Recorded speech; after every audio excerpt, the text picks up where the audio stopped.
नमस्कार दोस्तों, स्वागत है आपका हिंदी नॉवल स्टोरी एक्सप्लेनर में, जहां हर कहानी आपको एक नई दुनिया की झलक दिखाती है। यहां रोमांच, रोमांस और जादू से भरी कहानियां आपका इंतजार कर रही हैं। स्टोरी शुरू करने से पहले सबसे आग्रह है कि वीडियो के नीचे कमेंट सेक्शन को लेफ्ट स्वाइप करने के बाद आपको हाइप वीडियो नाम का फीचर दिखेगा। तो जल्दी से वीडियो को हाइप पॉइंट्स देकर हमारा सहयोग करें ताकि हम आपके लिए और भी नई नई कहानियां ला सकें। और हाँ, वीडियो को लाइक, शेयर और सब्सक्राइब करना बिल्कुल मत भूलिएगा। अध्याय 441। अर्जुन ने बेईगोंग जियू को देखा और उसे याद दिलाया, अगर मैं तुम्हें सिखा भी दूं तो भी तुम इसे नहीं सीख पाओगी। आप निर्वाण दाव सीखने में सफल होंगे या नहीं, यह आपकी प्रतिभा और वंश शक्ति पर निर्भर करता है। कुनलुन पर्वत में ऐसे कई लोग थे जिन्होंने निर्वाण शक्ति सीखी थी, लेकिन अर्जुन एकमात्र ऐसे थे जिन्होंने निर्वाण दाव को पूरी तरह से समझ लिया था। बेईगोंग जियू की प्रतिक्रिया से वह समझ गया कि लिंगवू महाद्वीप में निर्वाण दाव भी बहुत दुर्लभ है। अगर वह इसे नहीं सीख सकती तो इसका मतलब सिर्फ यही होगा कि उसकी प्रतिभा पर्याप्त अच्छी नहीं है। किसी भी स्थिति में इतनी सारी औषधीय गोलियों के बदले में उसे पढ़ाना सार्थक था।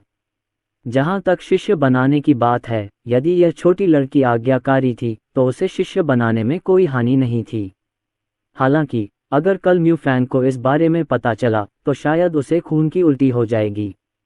ये भी संभव था कि उसे म्यूफैंग के अलावा जिंदाओ संप्रदाय के अन्य अनुयायियों से भी लड़ना पड़े, जो एक अच्छी बात थी। वह इस मौके का इस्तेमाल जिंदाओ संप्रदाय के प्रतिभाशाली लोगों को नष्ट करने के लिए करेगा। जब वह प्रतियोगिता समाप्त कर लेगा और स्वर्ण बुद्ध संप्रदाय के खंडहरों में प्रवेश कर जाएगा तथा अर्धदिव्य क्षेत्र में आगे बढ़ जाएगा, तो उसे दिव्य राजा क्षेत्र के विशेषज्ञों से डरने की आवश्यकता नहीं होगी। जहां तक आदिकालीन अराजकता क्षेत्र के विशेषज्ञों की बात है, तो उसे लैन ज़ुएयू और अन्य प्राचीन शक्तिशाली विशेषज्ञों पर निर्भर रहना होगा, जिनकी समाधियों को वह स्वर्ण बुद्ध संप्रदाय के खंडहरों के अंदर स्थापित करने की आशा करता है। मुझे पता है, इसलिए चिंता मत कीजिए गुरुजी। जब तक आप मुझे सिखाते रहेंगे, अगर मैं नहीं सीख पाया तो यह मेरी अपनी गलती होगी। मैं आपको दोष नहीं दूंगा।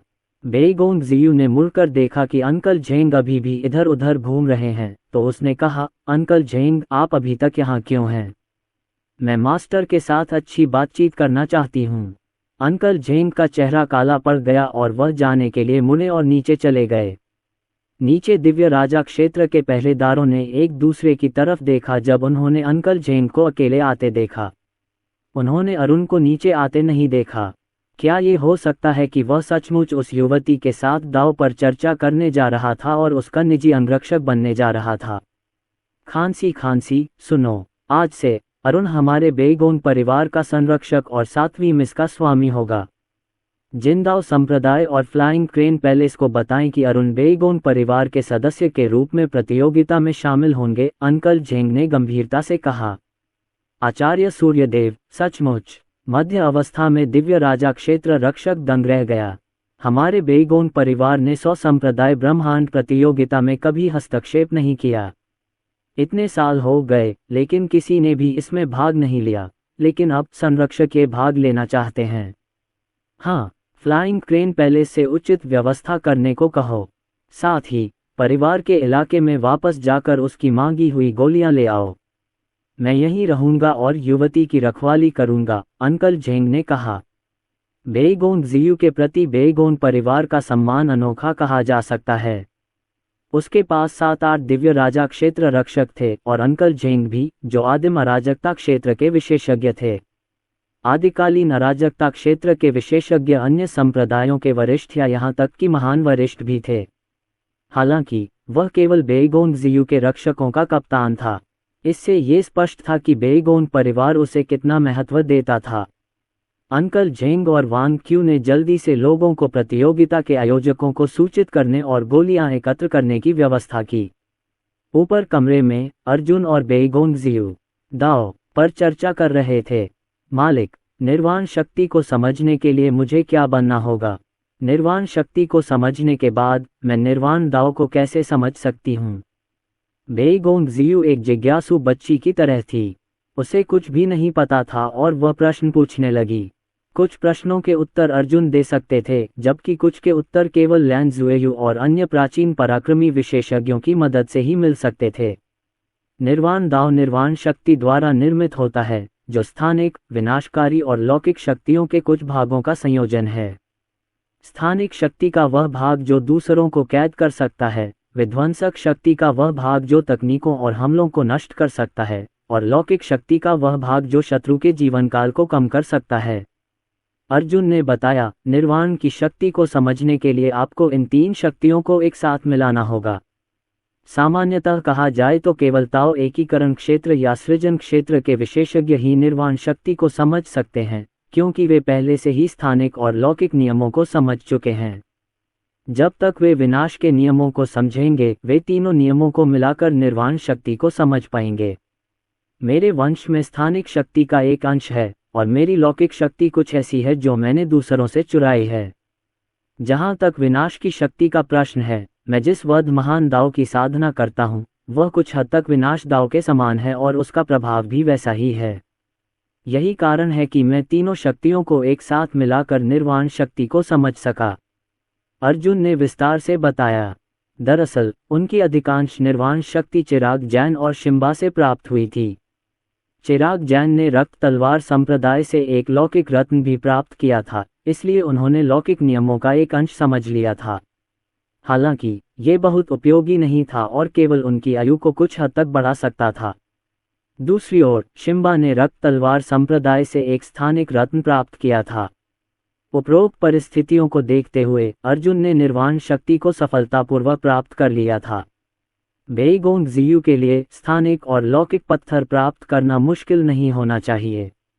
उसके सामने एकमात्र समस्या विनाशकारी शक्ति का स्रोत प्राप्त करने की होगी। अर्जुन ने अपनी हथेली थोड़ी सी खोली और विध्वंसक शक्ति प्रकट हुई। उन्होंने उसे भागों में विभाजित किया और विस्तार से समझाया। निर्वाण दाव को विकसित करने के लिए व्यक्ति को निर्वाण शक्ति को उस बिंदु तक विकसित करना होगा जहां वह इसे स्वाभाविक रूप से उत्पन्न कर सके, जो कि काफी कठिन है।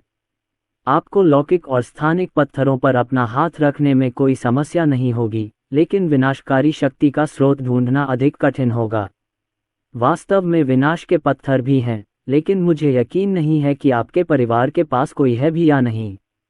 अगर आपके परिवार के पास नहीं है, तो आपको संहार के मार्ग पर चलना होगा और वध दाव की साधना करनी होगी। बेईगोंग ज़ियू ने आज्ञाकारी भाव से अर्जुन की ओर देखा और पूछा, गुरुजी, आपने अपने निम्न स्तरीय युद्ध क्षेत्र में बहुत ही रोमांचक जीवन जिया होगा। क्या आप मुझे इसके बारे में और बता सकते हैं? अर्जुन कुछ सेकंड के लिए हिचकिचाया, लेकिन फिर भी उसने कुछ बातें बता दीं। आखिरकार उसका अनुभव बेईगोंग ज़ियू के लिए स्लॉटर दाव को समझने में बहुत उपयोगी था, अगर उसे इसकी आवश्यकता थी। इसके अलावा उसे अभी भी बेईगोंग ज़ियू से आदरणीय अमर विद्या लक्ष्मी का पता प्राप्त करना था। बेईगोंग ज़ियू को हमेशा से बाहरी दुनिया में रुचि रही थी, इसलिए उसने बहुत गंभीरता से सुना। जब उसे पता चला कि साधना स्तर के मामले में बहुत कमज़ोर होने के बावजूद अर्जुन ने दैत्य सम्राट के विरुद्ध युद्ध किया था, तो उसकी आंखों में एक जलती हुई और लालसा भरी नज़र उभरी। ये पता चला कि मास्टर ने पहले ही अपने निम्न स्तरीय मार्शल प्लेन में एक ही पीढ़ी के सभी विशेषज्ञों को पार कर लिया था और अब लिंगवू महाद्वीप में आ गए थे। शायद वह यहाँ भी यही उपलब्धि हासिल करने में ज़्यादा समय नहीं लगाएगा। लिंगवू महाद्वीप में 500 साल की उम्र एक मानक मानी जाती थी। 500 साल से कम उम्र के सभी लोग जवान माने जाते थे और उनमें से सबसे ताकतवर व्यक्ति आदिकालीन अराजकता के दायरे में पहुंच जाता था। अगली पीढ़ी 500 से 1000 साल पुरानी थी और उनमें से कई दाव एकीकरण क्षेत्र के विशेषज्ञ थे। उदाहरण के लिए, पवित्र ड्रैगन परिवार के पिछले मुखिया ने दाव एकीकरण क्षेत्र में अपने साथियों पर प्रभुत्व जमाया था। फिर उसने सृष्टि क्षेत्र में प्रवेश किया और कुछ समय पहले मारे जाने तक यही करता रहा। जब कोई व्यक्ति 1500 वर्ष का हो जाता है तो उसे पुरानी पीढ़ी का हिस्सा माना जाता है।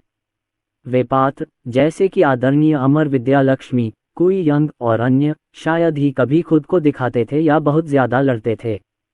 इसके अलावा उन्हें आमतौर पर आने वाली पीढ़ियों के लिए एक मानक के रूप में इस्तेमाल किया जाता था। संसार कब्रिस्तान से नी बेजियन ने अर्जुन और बेईगोंग ज़ियू को देखा और बुदबुदाया, ये बच्चा सचमुच बहुत भाग्यशाली है। यह अभी अभी लिंगवू महाद्वीप में आया है, लेकिन पहले से ही एक ऐसे शिष्य को अपने साथ ले आया है जिसकी स्थिति और पृष्ठभूमि अच्छी है।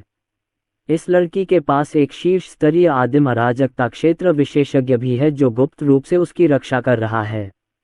एक शीर्ष स्तरीय आदिम अराजकता क्षेत्र विशेषज्ञ। वान गार्टियन ने भी चारों ओर देखा। वह अंकल झेंग आदिम अराजकता क्षेत्र के शिखर तक नहीं पहुंचा है। क्या कोई और है जो बेगोंग जियू की रक्षा कर रहा है? बिल्कुल, हालांकि मुझे नहीं लगता कि वह अर्जुन की मदद करेगा। आखिरकार वह व्यक्ति बेगोंग जियू की रक्षा कर रहा है। नी बैजियन ने एक लंबी आह भरी। अपने शरीर के निचले हिस्से को घूरते हुए, जो अब तक गायब हो चुका था, उसने फिर से आह भरी। शायद वह कल रात तक जिंदा नहीं रह पाएगा। इस पर लेन ज़ुएयुए ने बीच में कहा, इस लड़के ने बेगोंग जियू को हराने के लिए अपनी ताकत पर भरोसा किया, जिससे उसे बेगोंग जियू का सम्मान मिला। वैसे इस लड़के का वंश वाकई बहुत मजबूत है। कम से कम मैंने किसी बड़े परिवार के अलावा इतना शक्तिशाली वंश कभी नहीं देखा। 8वें स्तर के सर्वोच्च सम्राट क्षेत्र साधक का रक्तसार और ऊर्जा वास्तव में 8वें स्तर के अर्ध दिव्य क्षेत्र साधक के बराबर है। यह अनसुना है। अगर वह अर्ध दिव्य क्षेत्र में आगे बढ़ता है तो मुझे डर है कि एक दिव्य राजा क्षेत्र विशेषज्ञ को भी उसे हराना मुश्किल होगा। छोड़ो, मैं उसे तलवार का शास्त्र दूंगा। कुछ ही क्षणों बाद अर्जुन के मन में एक ठंडी आत्मा प्रकट हुई। अर्जुन, जो बाहर था, ये देखकर थोड़ा अचंभित हुआ और जब तक वह प्रतिक्रिया करता, उसके दिमाग में तलवार चलाने की एक तकनीक आ गई थी।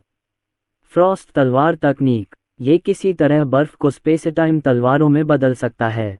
जब इसे चरम सीमा तक विकसित किया जाता तो ये स्पेसटाइम के नियमों को तोड़ सकता था।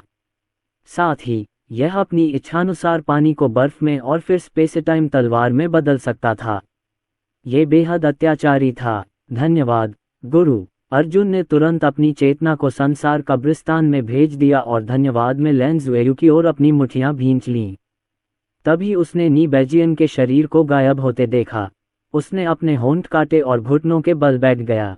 गुरु, छोटे बदमाश, नी बैजियन ने जानबूझकर मुस्कुराते हुए कहा, मेरी दिव्य आत्मा लुप्त होने वाली है, लेकिन जल्दबाजी करने की कोई ज़रूरत नहीं है। आपको तब तक लगन से साधना करनी चाहिए जब तक आप जल्द से जल्द दाओ एकीकरण क्षेत्र तक नहीं पहुंच जाते। इतने सालों तक फंसे रहने के बाद अगर मुझे अपनी मांसपेशियों और हड्डियों को खींचने में थोड़ा और समय लगे तो कोई बात नहीं। जाने से पहले मैं एक बार और तुम्हारी मदद करूंगा। नी बैजियन के बोलने के बाद उसका पूरा शरीर ऊर्जा की एक लहर में परिवर्तित हो गया जो अर्जुन के शरीर में विलीन हो गई, जिससे उसकी अमर तलवार दाव सिद्ध हो गई। ये लगभग 95% तक सिद्ध हो गया और अर्जुन आधिकारिक तौर पर सर्वोच्च सम्राट क्षेत्र के 9वें स्तर तक पहुंच गया। उसकी आध्यात्मिक ऊर्जा का भंडार फिर से 2 गुना हो गया और अब वह 9वें स्तर के अर्ध दिव्य क्षेत्र विशेषज्ञ के बराबर हो गया। शुक्रिया गुरुजी। उसने मुठियां भींच लीं। अब ज्यादा देर नहीं लगेगी जब मैं तुम सबको बचा लूंगा। रक्त तलवार संप्रदाय और रक्त आत्मा संप्रदाय। वह शीघ्र ही उन्हें नष्ट कर देगा और अपने स्वामियों को मुक्त कर देगा। अच्छा, बूढ़े नी की दिव्य आत्मा विलुप्त हो गई है और मेरी भी जल्द ही विलुप्त हो जाएगी, वान गार्टियन ने कहा, लेकिन मैं कुछ और दिन टिक सकता हूँ।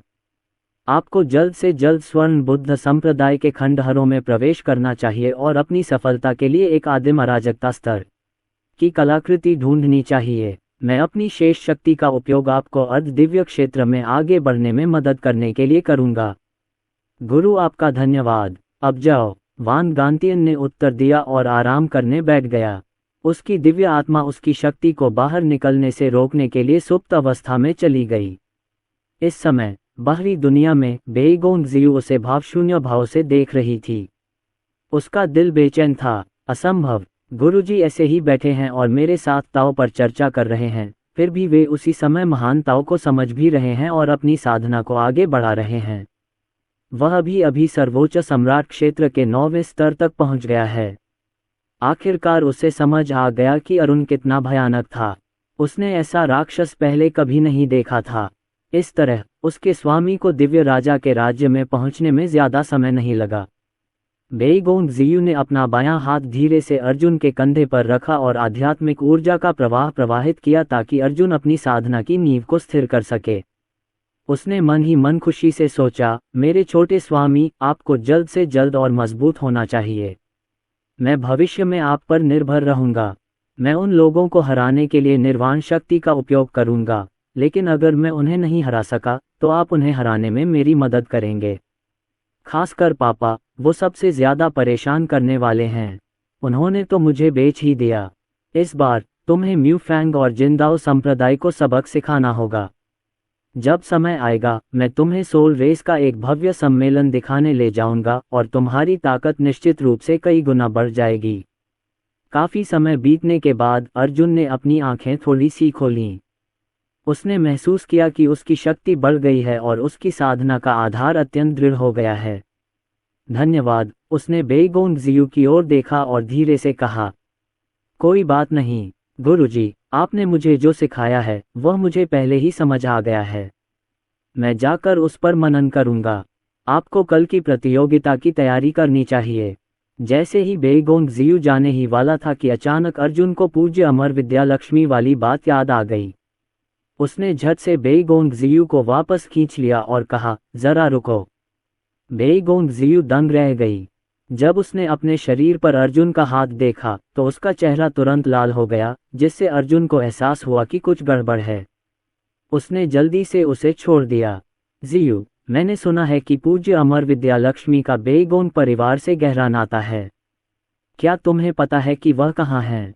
बेइगोंग जियू ने भौहें चढ़ाईं और जल्दी से कहा, गुरुजी, मैंने पूज्य अमर विद्या लक्ष्मी के बारे में सुना है। वह कई बार परिवार के इलाके में आए हैं, लेकिन वह हमेशा सिर्फ पिताजी से ही कुछ बातें करती हैं। उनके ठिकाने के बारे में मुझे कुछ नहीं पता। क्या आप चाहते हैं कि मैं पिताजी से पूछूं?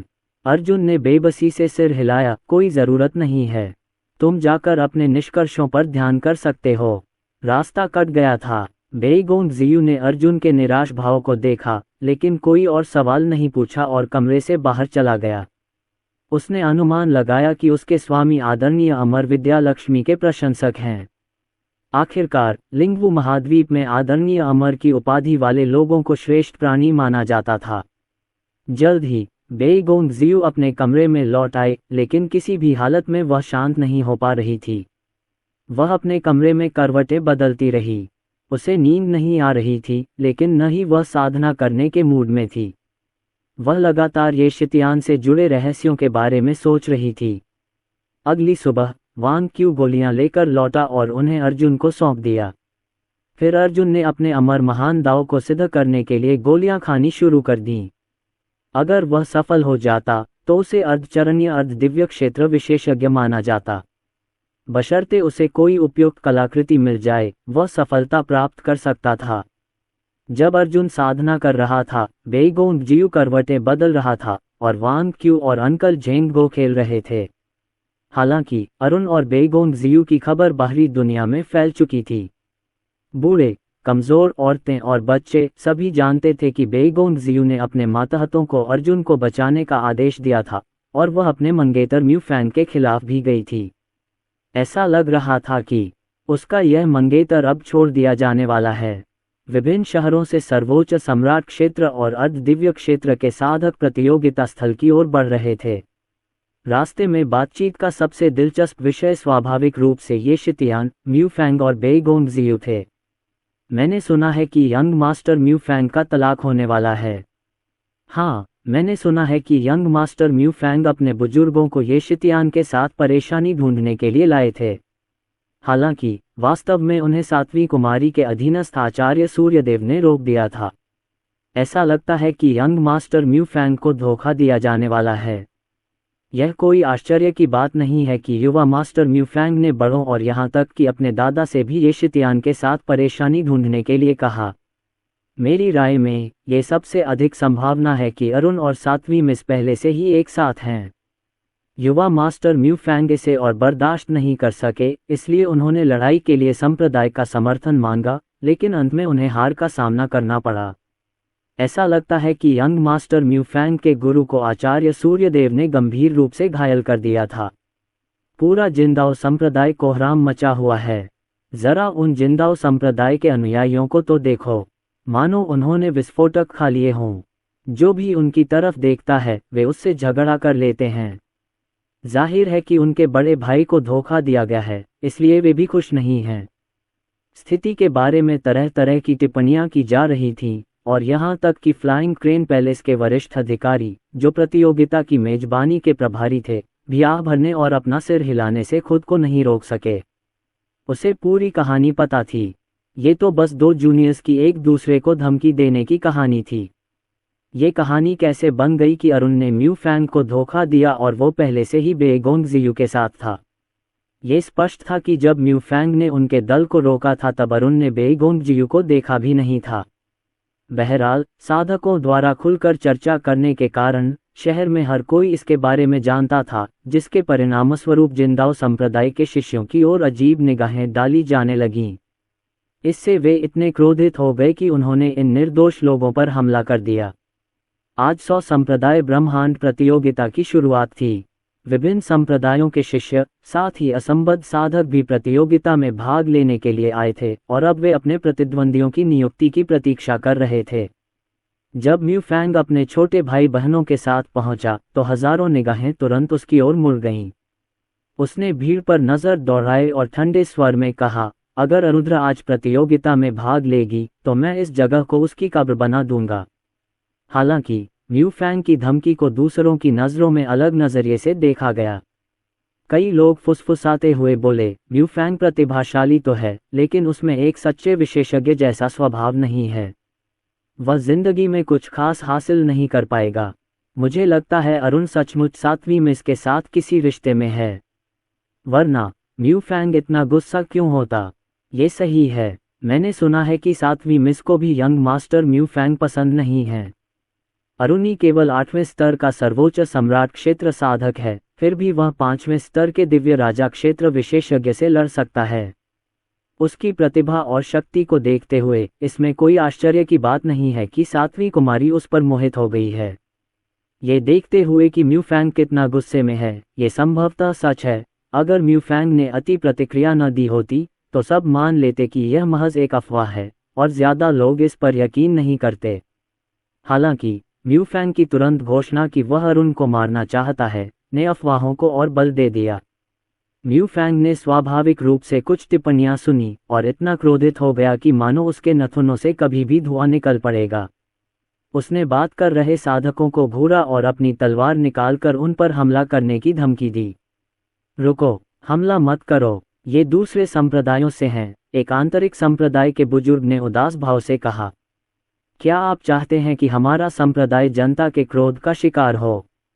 लेकिन कोई मगर नहीं। अंदर वाले संप्रदाय के बुजुर्ग ने गहरी सांस ली और अपना गुस्सा दबाया। अरुण प्रतियोगिता में भाग लेगा, तुम उसे वहीं मार सकते हो और फिर अपना गुस्सा निकाल सकते हो।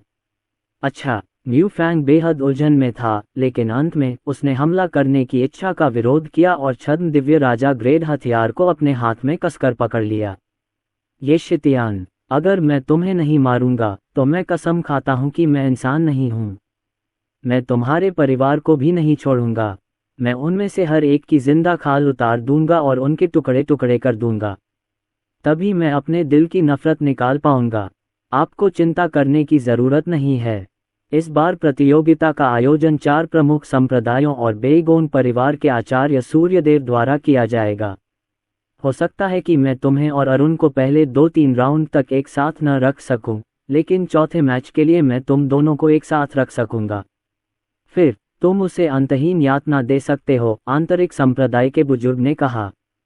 जिंदाओ संप्रदाय के सबसे बड़े बुजुर्ग म्यू फैंग के चाचा म्यू सुयुआन भी बहुत गुस्से में थे। उनके भतीजे की बहू को किसी और ने छीन लिया था। ये पूरे संप्रदाय का अपमान था, इसलिए उन्हें ये शितियान को मारना पड़ा, भले ही इसका मतलब बेगोंग जियू को अपमानित करना था।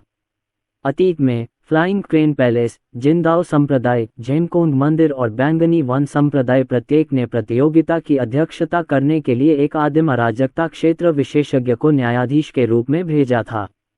हालांकि इस बार बेगोन परिवार शामिल था और आचार्य सूर्यदेव 5वें न्यायाधीश बन गए थे। आचार्य सूर्यदेव भले ही बेगोन परिवार के एक सेवक मात्र थे, फिर भी उनका दर्जा विभिन्न संप्रदायों के वरिष्ठों से ऊंचा था, जिससे वे मुख्य न्यायाधीश बनने के योग्य थे। आखिरकार यहाँ का हर संप्रदाय बेगोन परिवार के अधीन था। भीड़ में, मास्टर, आपको क्या लगता है आपकी रैंकिंग क्या होगी? क्या आप शीर्ष 100 में जगह बना सकते हैं? बेगोन जियू ने येशितियान की शर्ट के कोने को खींचा और उत्सुकता से पूछा, या आपको लगता है कि शीर्ष 50 में जगह बनाने का कोई मौका है? अर्जुन ने हजारों प्रतिभागियों की तरफ देखा। उसकी आंखें सिकुड़ गईं। मुझे सिर्फ पहला स्थान चाहिए। प्रथम स्थान। बेगोन जियू ने भौहें चढ़ाईं। मास्टर मजाक कर रहे होंगे। यद्यपि उसने सोचा था कि अरुण बहुत मजबूत था, लेकिन प्रथम स्थान प्राप्त करना उसकी कल्पना से अधिक कठिन था। उनकी राय में अरुण शीर्ष 10 में होना भाग्यशाली होगा। आखिरकार उसके गुरु का साधना स्तर बहुत कम था और वह एक निम्न स्तरीय मार्शल परिवार से थे। उनके और अन्य शीर्ष प्रतिभाओं के बीच का अंतर बहुत ज्यादा था। गुरुवर, यहाँ 150,000 साधक एकत्रित हैं, जो सभी सर्वोच्च सम्राट और अर्धदिव्य क्षेत्र के साधक हैं। स्वर्ग रोल के आधे विशेषज्ञ आ चुके हैं। तो क्या? अर्जुन को कोई आपत्ति नहीं थी। अपनी वर्तमान युद्ध शक्ति के साथ उसे 9वें स्तर के अर्धदिव्य क्षेत्र के विशेषज्ञों का कोई डर नहीं था। अगर वे आदिकालीन अराजकता श्रेणी के हथियारों का इस्तेमाल नहीं करते, तो वह उन्हें बिना किसी परेशानी के हरा सकता था। आखिरकार आदिकालीन अराजकता श्रेणी की कलाकृतियां अपने धारकों को स्थानिक कानूनों की नामात्र शक्तियों का पता लगाने की अनुमति देंगी। ऐसी स्थिति में उसे दूसरे पक्ष को हराने के लिए लैन ज़ुएयू की मदद पर निर्भर रहना पड़ सकता है। मास्टर, शुभकामनाएं। इस समय कुछ बुजुर्ग भयावह आभा के साथ बेईगोंग जियू की ओर चले। Uncle Zheng. बेईगोंग जियू ने अर्जुन के कोने को खींचा और उसकी नज़र दूसरों पर पड़ी। ये मेरे गुरु येशितियान हैं। ये प्रतियोगिता में हमारे बेईगोंग परिवार का प्रतिनिधित्व करेंगे। यह एक शानदार प्रतियोगिता होगी, लेकिन कोई भी मजाकिया काम मत करना, वरना मैं तुम्हें छोड़ूंगा नहीं। बिल्कुल। उड़न सारस महल के बुजुर्ग ने अपनी दाढ़ी सहलाते हुए मुस्कुराया। चूंकि आप 7वीं मिस के मालिक हैं, तो आप जरूर असाधारण होंगे। हम भी उचित व्यवस्था करेंगे। ये सही है, हम स्वाभाविक रूप से 7वीं मिस के मालिक को कम आंकने की हिम्मत नहीं करेंगे। हालांकि अगर भाई ये प्रथम स्थान प्राप्त करना चाहते हैं, तो मुझे डर है कि यह भी आसान नहीं होगा। झेनकोंग मंदिर और बैंगनी वन संप्रदाय के बुजुर्गों ने एक के बाद एक बात कही। दूसरी ओर म्यू सुयुआन गुस्से से कांप रहा था और ये शितियान को घूर रहा था और चाह रहा था कि वह इस छोटे बदमाश को थप्पड़ मारकर मार डाले। ये शितियान। म्यू फैंग, जो उसके बगल में था, गुस्से में चिल्लाया, मैं आज तुम्हें मार डालूंगा। अर्जुन ने म्यू फैंग की ओर देखा और उसे अनदेखा कर दिया। हालांकि उसके चेहरे पर तिरस्कार भरा था। म्यू फैंग के साथ कभी इतना ठंडा व्यवहार नहीं किया गया था। ये शिटियन, हमारे संप्रदाय का अपमान करने की तुम्हारी हिम्मत कैसे हुई? आज हम मरते दम तक लड़ेंगे। ये शितियान, तुम्हारी हिम्मत कैसे हुई मिस बेईगोंग जियू को छूने की? तुम एक निम्न स्तरीय मार्शल प्लेन के नीच प्राणी हो। जरा रुको जब तक हम तुम्हें पकड़ न लें। हम तुम्हें अपंग बना देंगे और अपने सबसे बड़े भाई को सौंप देंगे। जिंदाओ संप्रदाय के कई अनुयायी जोर जोर से दहाड़ रहे थे, मानो अरुण ने उनमें से हर एक को खुद धोखा दिया हो। ये बेवकूफ़ों का झुंड है। जियू, ये प्रतियोगिता कैसे काम करती है? अर्जुन ने उनकी उपेक्षा की और जियू, अंकल झेंग और अन्य लोगों को विशेष निजी कक्ष में ले आए। बाहर खुले आसमान के नीचे लाखों साधक बैठे थे, लेकिन बेईगोंग जियू जैसे विशेष दर्जे वाले साधक कुछ लाभ प्राप्त कर सकते थे। अंकल झेंग समझाने ही वाले थे, लेकिन बेईगोंग जियू ने उनसे पहले ही बता दिया। इन 1,50,000 साधकों को कुल 7 चरणों में छाना जाएगा।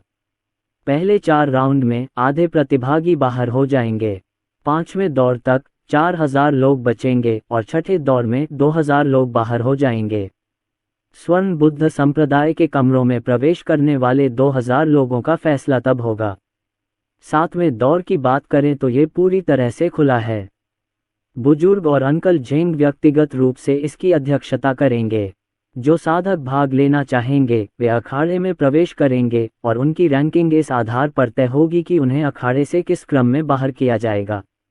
अर्जुन ने हल्के से सिर हिलाया। ऐसे में तो ये प्रतियोगिता उतनी लंबी नहीं होगी जितनी मैंने शुरू में सोची थी। उसने विशाल घाटी को देखा और समझ गया कि इस स्थान को क्यों चुना गया था। घाटी के अंदरूनी हिस्से में प्रतियोगिता के लिए आवश्यक संख्या में अखाड़े आसानी से समा सकते थे। पहला राउंड संभवतः एक दिन में समाप्त हो जाता, लेकिन अगर चीजें तेजी से आगे बढ़ीं तो छठा राउंड तीसरे से पांचवें दिन तक शुरू हो जाता। जहां तक सातवें राउंड की बात है तो वह दिलचस्प था। जो भाग लेने के इच्छुक थे वे उच्च पद के लिए लड़ सकते थे, और जो भाग लेने के इच्छुक नहीं थे वे भाग न लेने का विकल्प चुन सकते थे। वे स्वर्ण बुद्ध संप्रदाय के खंडहरों में वैसे भी प्रवेश कर सकते थे, और बात बस इस बात की थी कि कोई पद पाना चाहता है या नहीं। ये व्यवस्था बुरी नहीं थी। अर्जुन ध्यान कर रहे थे जबकि उनके बगल वाले कमरे में बैठा म्यूफैंग क्रोध से कांप रहा था। उसने अपने क्रोध के कारण कई अमर कलाकृतियां तोड़ दी थीं। म्यूफैंग, पहला राउंड वान पेंग बनाम ये शितियान होगा। अभी अभी ड्रॉ तय हुआ है। वैसे भी हमें उम्मीद नहीं थी कि तुम पहले राउंड में अरुण से लड़ोगे। लेकिन ये तो वान पेंग है ना? म्यू सुयुआन ने उड़ते हुए क्रेन महल के लोगों की तरफ देखा और मुस्कुराया। लगता है ये बूढ़े लोग ये शितियान की ताकत परखना चाहते हैं। चाचा, मैं अरुण को अपने हाथों से मारना चाहता हूँ। म्यूफैंग ने अपने दांत पीस लिए और बाईं ओर के कमरे को घूरने लगा जहां अरुण था। यह एक तृतीय श्रेणी का दिव्य राजा श्रेणी का शिल्प है। म्यू सुयुआन ने म्यूफैंग की ओर एक सफेद कृपाण फेंका और कहा, ये दिव्य शिल्प वान पेंग को दे दो और उससे कहो कि वह ये शितियान पर दया दिखाए। इस तरह तुम्हें उसे मारने का मौका मिलेगा। शुक्रिया चाचा, मैं अभी चलता हूँ। म्यूफैंग उस कमरे की ओर दौड़ा जिसमें फ्लाइंग क्रेन पैलेस के साधक थे। वह अपने पूर्व प्रतिद्वंद्वी से अरुण को छोड़ देने की विनती करने जा रहा था, क्योंकि वह अपनी घृणा को बाहर निकालने के लिए स्वयं अरुण को मारना चाहता था। उसी समय लिंगवू महाद्वीप उत्तरी क्षेत्र में अग्नि वस्त्र पहने बूढ़ा आदमी अभी भी निषिद्ध क्षेत्र के बाहर खड़ा था। उसने दूर खड़ी आकृति को देखा और अपनी मुट्ठियां भींच लीं। काले वस्त्र पहने अधेड़ उम्र का आदमी उदासीन लग रहा था। उसके गहरे और बूढ़े चेहरे पर कोई भाव नहीं था। वह निषिद्ध क्षेत्र के बाहर किसी देवता की तरह मंडरा रहा था। उसने निषिद्ध क्षेत्र के अंदर की स्थिति को देखा और फिर अग्निवस्त्र पहने बूढ़े व्यक्ति की ओर मुड़ा। उसने पूछा, लॉन्गी, क्या तुमने जो कहा वह सच है? महाराज, ये बिल्कुल सच है। मैं निषिद्ध क्षेत्र की सुरक्षा का प्रभारी हूँ। अगर निषिद्ध क्षेत्र में कुछ भी होता है तो नियमों के अनुसार परिवार के मुखिया को इसकी सूचना देना मेरा कर्तव्य है। अग्नि वस्त्रधारी उस बुजुर्ग का नाम लॉन्गी था और वह स्पष्ट रूप से पवित्र ड्रैगन परिवार के मुखिया का विश्वसनीय सहयोगी नहीं था। फिर भी उसने नियमों का पालन किया और मामले की सूचना सबसे पहले परिवार के मुखिया को दी। पवित्र ड्रैगन परिवार का मुखिया लॉन्ग होनगतियन काफी देर तक हिचकिचाता रहा। उसकी आंखों में एक उलझन भरी नजर उभरी। अचानक उन्होंने दोनों हाथों से एक मुहर बनाई जो आकाश को भेदती हुई मीरा त्रिवेदी के अस्तित्व का पता लगाने की कोशिश कर रही थी। उनकी साधना का स्तर आदरणीय अमर विद्या लक्ष्मी से कहीं अधिक था। जब से उसने परिवार के मुखिया का पद संभाला था, उसने अपनी साधना को बेहतर बनाने के लिए परिवार के संसाधनों का उपयोग किया था और पहले ही सीलबंद द्वार क्षेत्र तक पहुंच चुका था। महान शून्य क्षेत्र के विशेषज्ञों या परिवार के महान बुजुर्गों के समूह के अलावा कोई भी उसे दबा नहीं सकता था। सचमुच वही है। लॉन्ग होनगतियन का चेहरा काला पड़ गया। वो छोटी कुतिया अभी भी जिंदा है। उसे वापस नहीं आना चाहिए था। मैं किसी को भी अपनी स्थिति को खतरे में डालने की इजाजत नहीं दूंगा। लॉन्ग होनगतियन की सोच बदल गई जब उसे अमर कवच पहने एक ऐसे व्यक्ति की याद आई जिसने एक दिव्य कलाकृति धारण की थी और अकेले ही हजारों आदिकालीन अराजकता और दाओ एकीकरण क्षेत्र के राक्षसी जानवरों का वध किया था। उसने इतने सारे जानवरों को मार डाला था कि उत्तरी क्षेत्र में कोई भी उसे रोक नहीं सका। वह व्यक्ति उसका भाई लॉन्ग चेंगतियन था, जो पवित्र ड्रैगन परिवार का पूर्व मुखिया भी था और साथ ही मीरा त्रिवेदी का जैविक पिता भी। 15 साल पहले लॉन्ग होनगतियन ने व्यक्तिगत रूप से कार्रवाई की थी। उसने लॉन्ग चेंगतियन की चोटों का फायदा उठाया था जब उसने सीलबंद द्वार क्षेत्र के एक राक्षसी जानवर को मार डाला था और अपने परिवार के पास वापस जा रहा था। उस लड़ाई में लॉन्ग होनगतियन, जो 9वें स्तर का एक सर्वोच्च सृजन क्षेत्र विशेषज्ञ था, ने लॉन्ग चेंगतियन पर हमला किया जो अभी अभी स्टार एपर्चर क्षेत्र में घुसा था। अपनी जीत सुनिश्चित करने के लिए लॉन्ग होंगतियन अपने साथ 15 विशेषज्ञों को लाया था, और यहाँ तक कि 3 पूर्वज भी थे जो सील गेट क्षेत्र के विशेषज्ञ थे। इसके अलावा वहाँ दर्जनों सृजन क्षेत्र विशेषज्ञ और सैकड़ों दाव एकीकरण क्षेत्र विशेषज्ञ भी थे। उस युद्ध में उन्होंने उत्तरी क्षेत्र की सीमा से लेकर उत्तरी क्षेत्र के मध्य क्षेत्र तक लड़ाई लड़ी थी। उन्होंने हजारों मील तक लड़ाई लड़ी और अंततः लॉन्ग चेंगटियन के नेतृत्व में 10 दाव एकीकरण क्षेत्र विशेषज्ञों और 3 सीलबंद द्वार क्षेत्र विशेषज्ञों को मार गिराया। अंत में 3 सीलबंद गेट क्षेत्र के पूर्वजों ने लॉन्ग चेंगटियन पर हमला किया और अपनी अंतिम सांस के साथ वह अंतहीन सागर में गिर गया। अनंत सागर अनगिनत प्रतिशोधी आत्माओं, हत्या के इरादों और राक्षसी आभा से भरा एक समुद्री क्षेत्र था। आम इंसान उसे छू नहीं सकते थे। जो कोई भी इसके पानी में प्रवेश करता वह कुछ ही समय में समुद्र के पानी से जंग खा जाता। केवल सृष्टि क्षेत्र में पहुंचे लोग ही कुछ समय तक जीवित रह सकते थे, और यहाँ तक कि स्टार अपचक क्षेत्र के विशेषज्ञ भी ज्यादा से ज्यादा कुछ घंटों तक ही वहां रह सकते थे। लॉन्ग चेंगटियन की हार के बाद लॉन्ग होंगतियन ने एक दिन और एक रात अंतहीन सागर पर गश्त की ताकि यह सुनिश्चित किया जा सके कि लॉन्ग चेंगटियन अचानक अंतहीन सागर से बाहर न निकल आए। उसके बाद ही उसकी मुलाकात उन लोगों से हुई जो लॉन्ग चेंगटियन की पत्नी का पीछा कर रहे थे। लॉन्ग चेंगटियन की पत्नी सौ अमर महल की तीसरी राजकुमारी लिंग पियाओपिंग थीं। उन्होंने लॉन्ग चेंगटियन से विवाह किया और उनकी एक बेटी हुई। अंत में लॉन्ग होंगतियन ने सभी का नेतृत्व करते हुए लिंग पियाओपिंग पर हमला किया, जो स्टार एपचक क्षेत्र की विशेषज्ञ थी, और उसे एक स्थानिक दरार में भेज दिया जिसका भाग्य अज्ञात था। उसने सोचा था कि वे दोनों तो मर ही गए होंगे, इसलिए उसने अपनी बेटी को ढूंढने की जहमत नहीं उठाई। आखिर एक ऐसा इंसान क्या कर सकता है जिसे एक निम्न स्तरीय सैन्य विमान में टेलीपोर्ट कर दिया गया हो। पवित्र ड्रैगन परिवार में वापस लौटने के बाद कई पूर्वजों के समर्थन से उन्होंने परिवार के मुखिया का पद संभाला। हालांकि उसे पता चला कि लॉन्ग चेंगटियन का दिव्य जीवन रत्न टूटा नहीं था, इसलिए उसने दक्षिणी दानव क्षेत्र जो अनंत सागर के पास था के चारों ओर गश्त लगाने का आदेश दिया, इस उम्मीद में कि वे बुरी तरह घायल लॉन्ग चेंगटियन को ढूंढकर उसे मार डालेंगे। अपने सर्वोत्तम प्रयासों के बावजूद वे लॉन्ग चेंगटियन को खोजने में असफल रहे, और अब लॉन्ग चेंगटियन की बेटी वापस आ गई थी। उस समय लॉन्ग होंगतियन केवल इसलिए परिवार के मुखिया का पद संभालने में सक्षम थे क्योंकि उन्हें कई पूर्वजों का समर्थन प्राप्त था और कोई नहीं जानता था कि लॉन्ग चेंगटियन जीवित है या मृत। हालांकि अगर लॉन्ग चेंगटियन की बेटी वापस लौटती है तो उस समय लॉन्ग चेंगटियन का समर्थन करने वाले पूर्वज उसके पीछे अपना समर्थन देंगे, जिससे उसकी स्थिति खतरे में पड़ जाएगी। जब से तुम वापस आए हो, लॉन्ग होंगतियन की आंखों में हत्या की मंशा झलक उठी जब उसने हाथ हिलाकर अग्निवस्त्रधारी बुजुर्ग को वहां से चले जाने का संकेत दिया। परिवार प्रमुख, क्या आप कोई कार्रवाई करने जा रहे हैं? एल्डर लॉन्ग यी ने लॉन्ग होंगतियन की ओर देखा और गंभीरता से कहा, तुम्हें अभी कुछ समय पहले ही यह पदभार ग्रहण किया है, फिर भी तुम पिछले परिवार के मुखिया की बेटी पर हमला करना चाहते हो। अगर ग्रैंड एल्डर समूह को पता चल गया तो मुझे डर है कि तुम अपना पद नहीं बचा पाओगे। वाह! लाल रोशनी की एक चमक आसमान में फैल गई और तुरंत ही एक विशाल हथौड़े में बदल गई, जिससे एल्डर लॉन्ग यी उड़ गए। मध्य अवस्था के सृजन क्षेत्र का ये वृद्ध लॉन्ग होंगतियन के एक भी प्रहार का सामना न कर सका और 100 मीटर दूर जा गिरा। उसका भौतिक शरीर टूट गया और यहाँ तक कि उसकी मूल नींव पर भी क्षति के हल्के निशान दिखाई देने लगे। इससे ये स्पष्ट था कि लॉन्ग होंगतियन कितना शक्तिशाली था, जैसा कि एक सीलबंद गेट क्षेत्र विशेषज्ञ से अपेक्षा की जाती है। हाँ, परिवार प्रमुख, आपकी सफलता अस्थिर थी। लॉन्ग यी नाराज नहीं हुआ, बल्कि उसने मुस्कुराते हुए कहा, तुम अभी स्टार एपचक क्षेत्र के 9वें स्तर से आगे बढ़े हो और सीलबंद द्वार क्षेत्र में पहुंचे हो।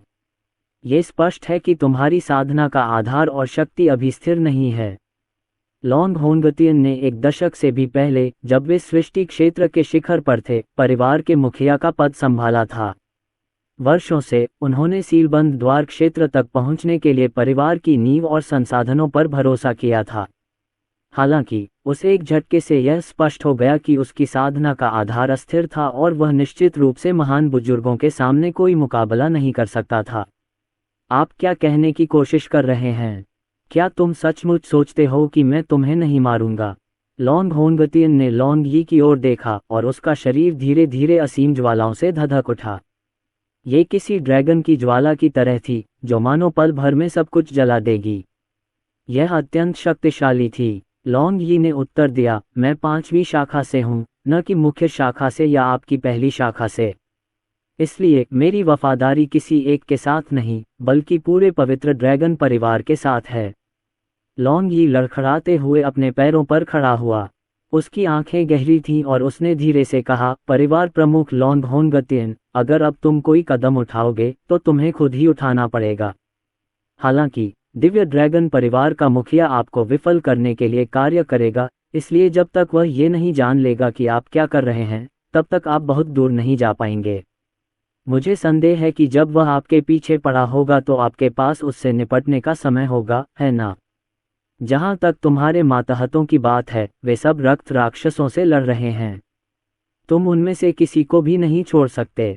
यदि आप फिर भी कोशिश करते हैं तो ग्रैंड एल्डर ग्रुप को निश्चित रूप से इसके बारे में पता चल जाएगा, और यदि आप उसे मार भी देते हैं तो आप परिवार के नियमों का उल्लंघन करेंगे और परिवार के मुखिया के पद से निष्कासित कर दिए जाएंगे। क्या तुम मुझे धमकी दे रहे हो? लॉन्ग होनगतियन ने लॉन्ग यी की सावधानीपूर्वक जांच की।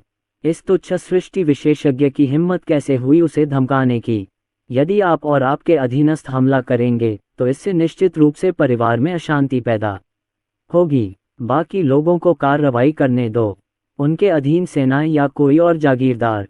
बेहतर होगा कि आदिम अराजकता क्षेत्र से ऊपर के लोग कार्रवाई न करें, क्योंकि उनके पास परिवार के दुश्मनों से निपटने के अपने मिशन हैं। अगर वे कार्रवाई करेंगे तो हमारे दुश्मन भी कार्रवाई करेंगे। मुझे ये सिखाने की ज़रूरत नहीं है। तो क्या हुआ अगर वो लॉन्ग चेंगटियन की बेटी है? वो तो अब सिर्फ एक सर्वोच्च सम्राट की चींटी है। आदिकालीन अराजकता क्षेत्र के साधक उसे पकड़ने के लिए काफ़ी हैं। लॉन्ग होनगतियन ने एक टोकन निकाला और 1 दर्जन से ज़्यादा आदिकालीन अराजकता विशेषज्ञों को बुलाया। उसकी आंखों में हत्या का इरादा चमक रहा था जब उसने लापरवाही से एक स्क्रॉल निकाला, जिसमें मीरा त्रिवेदी की तस्वीर के साथ साथ अन्य जानकारी भी थी। इस व्यक्ति को मेरे पास वापस लाओ, उसने ठंडे स्वर में कहा, मैं उसे जीवित चाहता हूँ। और मुझे पता चला है कि इस लड़की का नाम अब मीरा त्रिवेदी है। खैर, चूंकि अब उसका उपनाम लॉन्ग नहीं रहा, उसके लिए बेहतर यही है कि वह अपनी वंशावली की शक्ति परिवार को लौटा दे। हाँ, परिवार के मुखिया प्रमुख आदिकालीन अराजकता क्षेत्र विशेषज्ञ ने स्क्रॉल लिया और फिर दूसरों के साथ सीधे स्क्रॉल पर इंगित स्थान पर उड़ गया। मीरा त्रिवेदी को पकड़ने के लिए 1 दर्जन से अधिक आदिम अराजकता विशेषज्ञ पश्चिमी क्षेत्र में पहुंचे। तुम उसे मारने नहीं जा रहे हो, लेकिन उसका वंश ले जाओगे? लॉन्ग यी ने पूछा। लॉन्ग चेंगटियन और लिंग पियाओपिंग की बेटी होने के नाते उसकी वंशावली काफ़ी असाधारण होनी चाहिए, और शायद प्रथम श्रेणी की वंशावली भी हो। एक बेहतरीन वंश। यह एक ऐसा वंश है जो स्वर्गीय संत विशेषज्ञों को जन्म दे सकता है। लॉन्ग होनगतियन ने एक भयावह मुस्कान प्रकट की, लेकिन उसने मन ही मन सोचा, पुराने पूर्वज ने उस समय मेरे भाई का समर्थन किया था, मेरा नहीं। लेकिन ये सिर्फ इसलिए था क्योंकि उसका वंश मुझसे अधिक मजबूत था।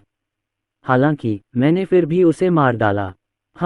मैं भी महान शून्य क्षेत्र तक पहुंच सकता हूं और एक महान स्वर्गीय संत विशेषज्ञ बन सकता हूं।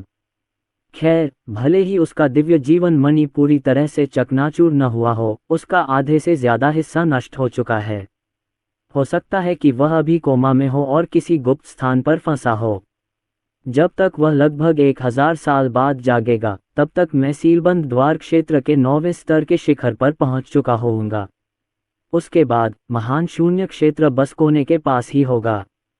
जब तक मैं मीरा त्रिवेदी के वंश को ग्रहण करता रहूंगा, तब तक मेरे पास पवित्र ड्रैगन वंश और 100 अमर वंश के संयोजन से एक मजबूत वंश होगा।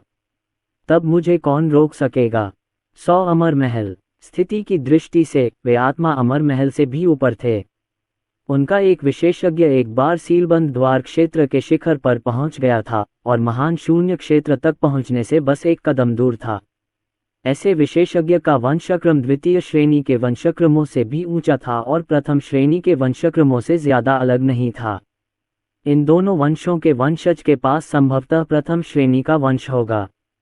जब मैं उसकी रक्त रेखा को खा जाऊंगा तब मैं महान शून्य क्षेत्र तक पहुंच सकूंगा। उस समय पूरा लिंगवू महाद्वीप मेरा होगा। आप इसे भूल जाओ। लॉन्ग यी ने अपना सिर हिलाया और बिना कुछ कहे निषिद्ध क्षेत्र में लौट गया। हालांकि उसने सोचा, आदिम अराजकता क्षेत्र के विशेषज्ञ ज्यादा ताकतवर नहीं होते। शायद उस लड़की के बच निकलने की कोई संभावना हो। आखिर वो तो पिछले परिवार के मुखिया की बेटी थी। अपने वंश की ताकत पूरी तरह से उजागर होने के कारण उसे बच निकलना ही चाहिए। ऐसा कहा जा रहा है कि यदि उस लड़की के पास कोई उच्च कोटि का विशेषज्ञ नहीं है तो वह निश्चित रूप से देर सवेर समय ही मर जाएगी। हालांकि पूरे लिंगवू महाद्वीप में कौन इस लड़की के लिए शक्तिशाली लॉन्ग होनगतियन को नाराज करने की हिम्मत करेगा। एल्डर लॉन्ग यी दोनों शाखाओं के बीच संघर्ष में एक तटस्थ व्यक्ति थे। लॉन्ग होनगतियन को उनकी चेतावनी दरअसल ये थी कि वे मीरा त्रिवेदी को पकड़ने के लिए कमजोर साधकों को भेजें ताकि उसे भागने का मौका मिल सके। अन्यथा यदि लॉन्ग होनगतियन स्वयं कोई कदम उठाता तो ग्रैंड एल्डर समूह के अलावा कोई भी उसे रोक नहीं पाता। तुम आज्ञाकारी होकर यहीं रहो। लॉन्गवू, इस बूढ़े पर नजर रखो। अगर उसने ग्रैंड एल्डर्स ग्रुप को इसकी सूचना देने की हिम्मत की तो उसे तुरंत मार डालो, लॉन्ग होनगतियन ने निर्देश दिया। एक ज्वलंत प्रकाश की किरण ऊपर से गुजरी और एक जलता हुआ पवित्र अजगर उड़कर आया जो फिर एक युवक में बदल गया। चिंता मत करो, परिवार के मुखिया। युवक ने लॉन्ग होनगतियन की ओर अपनी मुट्ठियां उठाईं। वह लॉन्ग होनगतियन का अधीनस्थ और 8वें स्तर का सृजन क्षेत्र विशेषज्ञ था। उसके लिए 5वें स्तर के सृजन क्षेत्र लॉन्ग यी से निपटना आसान था। लॉन्ग यी को कोई आपत्ति नहीं हुई और वह आज्ञाकारी होकर वहीं रुका रहा। उसे पहले से ही पता था कि लॉन्ग होनगतियन उस पर नजर रखने के लिए किसी को भेजेगा, इसीलिए उसने अभी अभी ये शब्द कहे, मैं उन दुष्टों से निपटने के लिए दक्षिणी दानव क्षेत्र जा रहा हूँ। लॉन्ग होनगतियन मुड़ा और जाने ही वाला था।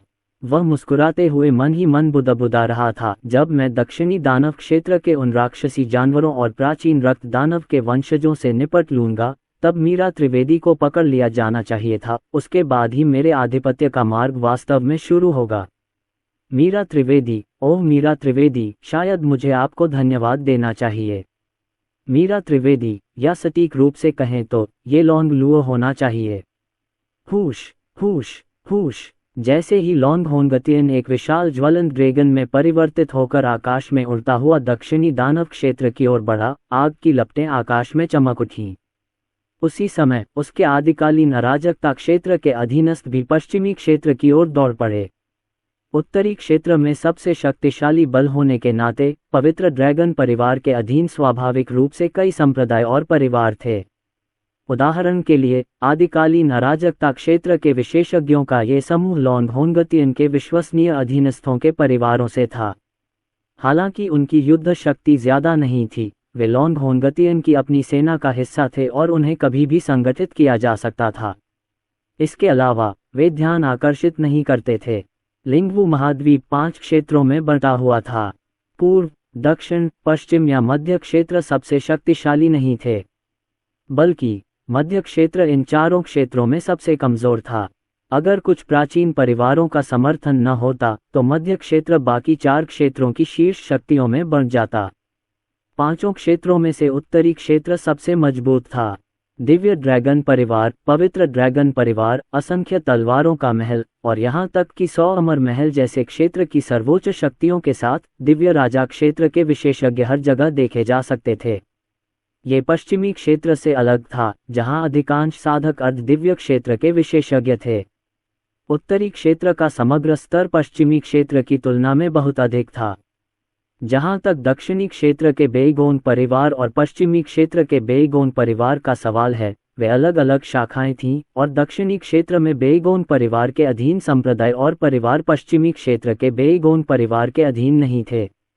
इसके अलावा कागजों पर रक्त तलवार संप्रदाय पश्चिमी क्षेत्र के जिंदाओ संप्रदाय और उड़ते हुए क्रेन महल के बराबर था। हालांकि इन संप्रदायों के विशेषज्ञ स्पष्ट रूप से रक्त तलवार संप्रदाय के सामने कुछ भी नहीं थे। जब तक रक्त तलवार संप्रदाय के पूर्वज सृजन क्षेत्र में पहुंचेंगे, तब तक वह संप्रदाय को मध्य स्तरीय संप्रदाय के स्तर तक बढ़ाने में सक्षम होंगे और दक्षिणी क्षेत्र के बेईगोन परिवार के नियंत्रण से मुक्त हो सकेंगे। पश्चिमी क्षेत्र में बेईगोन परिवार के अंतर्गत जिंदाओ स्कूल, फ्लाइंग क्रेन पैलेस, जेनकोंग मंदिर और पर्पल फॉरेस्ट संप्रदाय 100 संप्रदाय ब्रह्मांड प्रतियोगिता की मेजबानी कर रहे थे। पहले दौर के ड्रॉ के परिणाम घोषित हो चुके थे। एक ही समय में 150,000 लोग मैदान में प्रवेश करने वाले थे, जिससे एक अद्भुत दृश्य बन गया।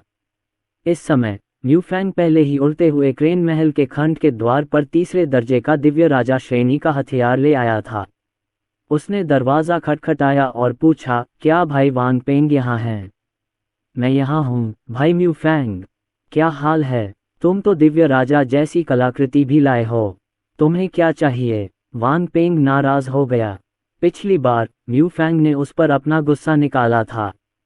स्वाभाविक रूप से वांग पेंग नाराज था। चलो अंदर बात करते हैं, यहाँ बहुत सारे बुजुर्ग हैं। म्यू फैंग ने हॉल में दर्जनों अभिभावकों और बुजुर्गों को बैठे देखा। उसने वांग पेंग की ओर देखा और कहा, पिछली बार मैं लापरवाह था, लेकिन इस बार मैं तुमसे एक काम मांगना चाहता हूँ। मुझे विश्वास है कि आप जानते हैं कि पहले राउंड में आपका प्रतिद्वंद्वी कौन है। वांग पेंग सोफे पर बैठ गया और म्यूफैंग की ओर देखते हुए मुस्कुराया, मेरा प्रतिद्वंदी ये शितियान है। आप इतनी दूर से यहाँ तक आए और यहाँ तक कि एक दिव्य राजा स्तर की कलाकृति भी लाए। जाहिर है ये मुझे चुनौती देने के लिए नहीं है, लेकिन ये कोई मुफ्त तोहफा भी नहीं है। तुम चाहते हो कि मैं ये शितियान को मार डालूं, है ना? अरुण को मारना कोई आसान काम नहीं था। हालांकि ये शितियान का साधना स्तर कम था, फिर भी वह कमज़ोर नहीं था और वह किसी तरह सैकड़ों बल्कि हजारों अर्धदिव्य क्षेत्र विशेषज्ञों के पीछा से बच निकलने में कामयाब रहा था। इसके अलावा वह स्वर्गीय आत्मा नगर के नगर स्वामी को घायल करने में भी कामयाब रहा था। इसके अलावा वह बेईगोंग जियू का गुरु था। अगर वांग पेंग ने ये शितियान को मार दिया तो क्या वह उसे नाराज नहीं करेगा? नहीं, मैं अरुण को खुद मार डालूंगा। म्यूफैंग की भौहें सिकुड़ गईं और उसकी आंखें भयंकर रूप से चमक उठीं और उसने अपने दांत पीस लिए। उसकी हिम्मत कैसे हुई जियू के इतने करीब आने की? मैं उसे मार डालूंगा। मुझे पता है तुम कितने ताकतवर हो। तुम ये शितियान को मार तो नहीं पाओगे, लेकिन उसे बुरी तरह घायल कर दोगे। मुझे उम्मीद है कि तुम अरुण बेडली को घायल नहीं करोगे। मैं उसे अखाड़े में ही मार डालना चाहता हूँ। उसने अपनी मुट्ठियां भींच लीं और खिड़की के बाहर खड़े लाखों लोगों की तरफ देखा। उसने कहा, मैं अपना गुस्सा निकालने के लिए उसे सबके सामने मार डालूंगा। म्यूफैंग, तुम खुद करना चाहते हो? क्या तुम्हें यकीन है? वांग पेंग के पास फ्लाइंग क्रेन पैलेस के एक बुजुर्ग ने अपना पाइप नीचे रखा। उसने म्यूफैंग की ओर देखा और मंद मंद मुस्कुराया। मुझे डर है कि तुम बुरी तरह असफल हो जाओगे। अरुण इस 7वीं मिस के स्वामी और बेईगोन परिवार के संरक्षक हैं। जब तक वह गंभीर रूप से घायल नहीं होगा, आपके लिए उससे निपटना आसान नहीं होगा। वह एक पल रुका और बोला, चूंकि तुम उपहार लाए हो, तो अपनी योजना क्यों नहीं बदल देते? तुम अभी भी वांग पेंग को दिव्य राजा स्तर का हथियार दे सकते हो और उससे अरुण को तुम्हारे लिए घायल करवा सकते हो। फिर तुम उसे मार सकते हो। क्या ये बेहतर नहीं है? नहीं, मैं अरुण का उसके चरम पर सामना करना चाहता हूँ। मैं भी उसे अपने पैरों तले रौंद कर कुचल दूंगा। इस नीच कमीने को अपमानजनक मौत मरनी होगी। म्यूफैंग ने ठान लिया था। साथ ही उसने दिव्य राजा स्तर का हथियार वांग पेंग को सौंप दिया। तुम्हें बस अरुण को अखाड़े से बाहर कर देना है। मैं उसे दूसरे, तीसरे या चौथे राउंड तक भी आगे बढ़ने दूंगा। उसे खत्म मत करो। इसे बेईगोन परिवार के प्रति एक उपकार समझिए। मैं चौथे राउंड में उनसे मिलूंगा, लेकिन उससे पहले मैं उनके प्रतिद्वंद्वियों से उन्हें पहले 3 राउंड में अपमानित करवाऊंगा ताकि हर कोई उनके और मेरे बीच का अंतर देख सके। ऐसा लग रहा था जैसे म्यूफैंग ये शितियान के भाग्य का फैसला सुना रहा हो। ये शितियान, तुम पहले राउंड में ज़रूर हार जाओगी, लेकिन मैं तुम्हें इतनी आसानी से जाने नहीं दूंगी। तुम्हें 3 राउंड लड़ना होगा और तीनों हारना होगा। उसके बाद मैं तुम्हें चौथे राउंड में मार डालूंगा। अगर जियू ने कोई कार्रवाई भी की तो भी मैं तुम्हें कभी नहीं छोड़ूंगा। बहुत अच्छी बात है, आपका सौदा पक्का है। वांग पेंग ने दिव्य राजा स्तर का हथियार लिया और म्यूफैंग को भेज दिया। उसने दूसरे बुजुर्गों की तरफ देखा और सिर हिलाया। ये ठीक है, क्योंकि हमें 7वीं कुमारी को नाराज करने की ज़रूरत नहीं पड़ेगी, और साथ ही हम ये शितियान की ताकत भी परख सकेंगे। वास्तव में वे ही थे जिन्होंने वान पेंग को पहले दौर में अरुण से लड़ने की व्यवस्था की थी, क्योंकि वे जानते थे कि ये शितियान जैसी स्थिति वाले किसी व्यक्ति को बाहर नहीं किया जाएगा, भले ही यह नियमों के खिलाफ था। एक और मिस बेगोंग जियू अपने गुरु को प्रतियोगिता में अच्छा प्रदर्शन करते देखना चाहती थी, जबकि दूसरी ओर युवा मास्टर म्यू फैंग ये शितियान को प्रताड़ित और अपमानित करना चाहते थे। क्या आप आश्वस्त हैं? अरुण को निर्णायक और निर्दयी दिखाया गया है।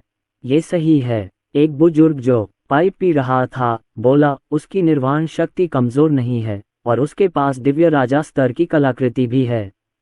उसकी चिंता मत करो। निर्वाण शक्ति तो क्या? वान पेंग ने व्यंग्य किया। उसके हाथ में एक विशेष कलाकृति प्रकट हुई और धीरे धीरे विनाशकारी शक्ति छोड़ी। इस कलाकृति के लिए धन्यवाद एल्डर। मेरे पास विनाश पत्थर से बनी एक दिव्य राजा श्रेणी की कलाकृति है।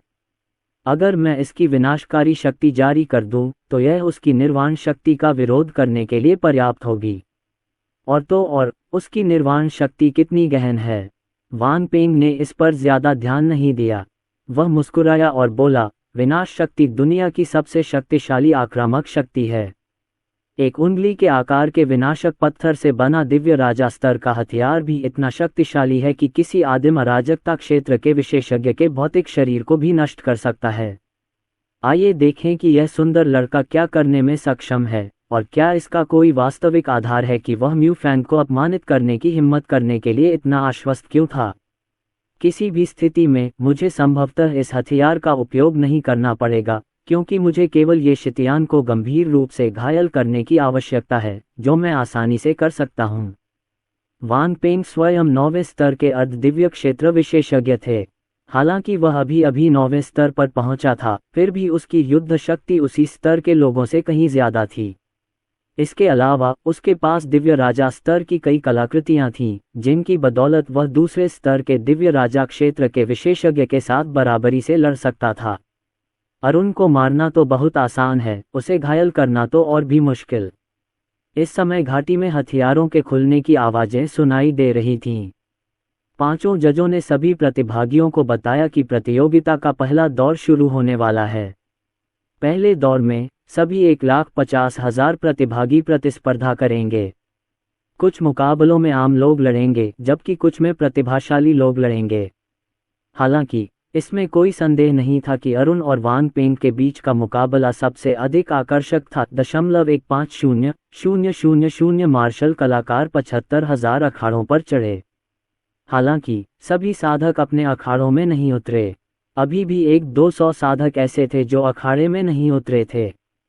उन्हें खुद प्रतिस्पर्धा करने से पहले दूसरों के युद्ध समाप्त होने का इंतजार करना पड़ा। वे प्रतिभाशाली माने जाते थे, इसलिए स्वाभाविक रूप से वे इन साधारण लोगों के साथ पहले दौर में भाग नहीं ले सकते थे। उसी समय कुछ साधारण साधक भी थे जो निराश और पराजित दिख रहे थे, जिन्होंने किसी भी अखाड़े में कदम नहीं रखा था। वे जानते थे कि उनका मुकाबला किसी प्रतिभाशाली व्यक्ति से होगा और वे बस अपनी बदकिस्मती पर पछता सकते थे। वांग यान एक अखाड़े में गया और अपने प्रतिद्वंद्वी को देखा, जो एक उच्च सम्राट क्षेत्र का अंतिम चरण का साधक था। स्वाभाविक रूप से ये व्यक्ति उसका कोई मुकाबला नहीं था। उसने अपने प्रतिद्वंदी के हमलों को नज़रअंदाज किया और अपने प्रतिद्वंदी को परास्त करने के लिए अपनी 5वीं श्रेणी की अमर कलाकृति का इस्तेमाल किया। फिर उसने दर्शकों के बीच खड़े अरुण की ओर मुड़कर मन ही मन बुदबुदाया, यह अभी लड़ भी नहीं रहा है। क्या इसे भी कोई जीनियस माना जाता है?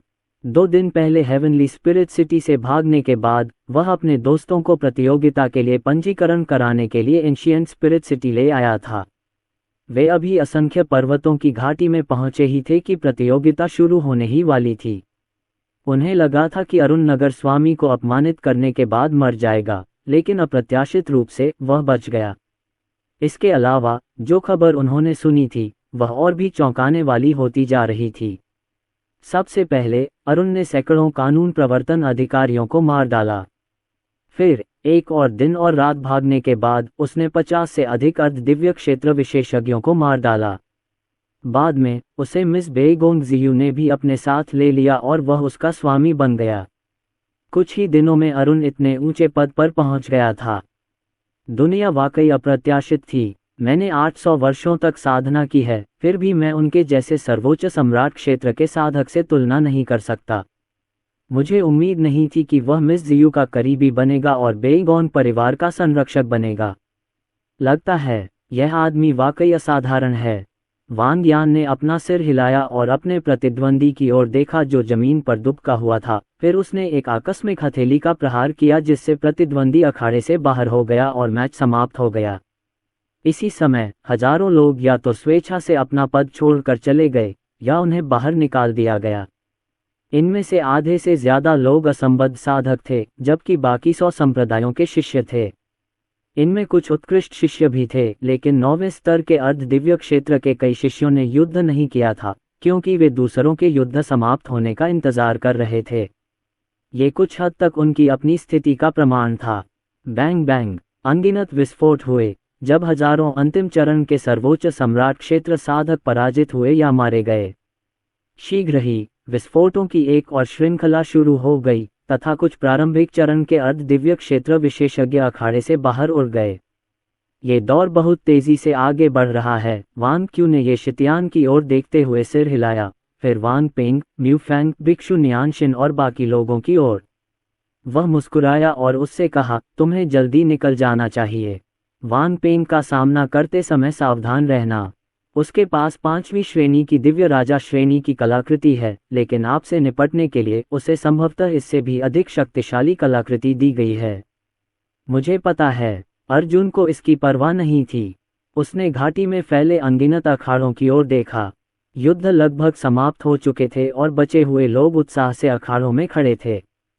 100 संप्रदाय ब्रह्मांड प्रतियोगिता का पहला दौर समाप्त होने वाला है। जो अन्य साधक अभी तक मंच पर नहीं गए हैं, उन्हें अब ऐसा करना चाहिए।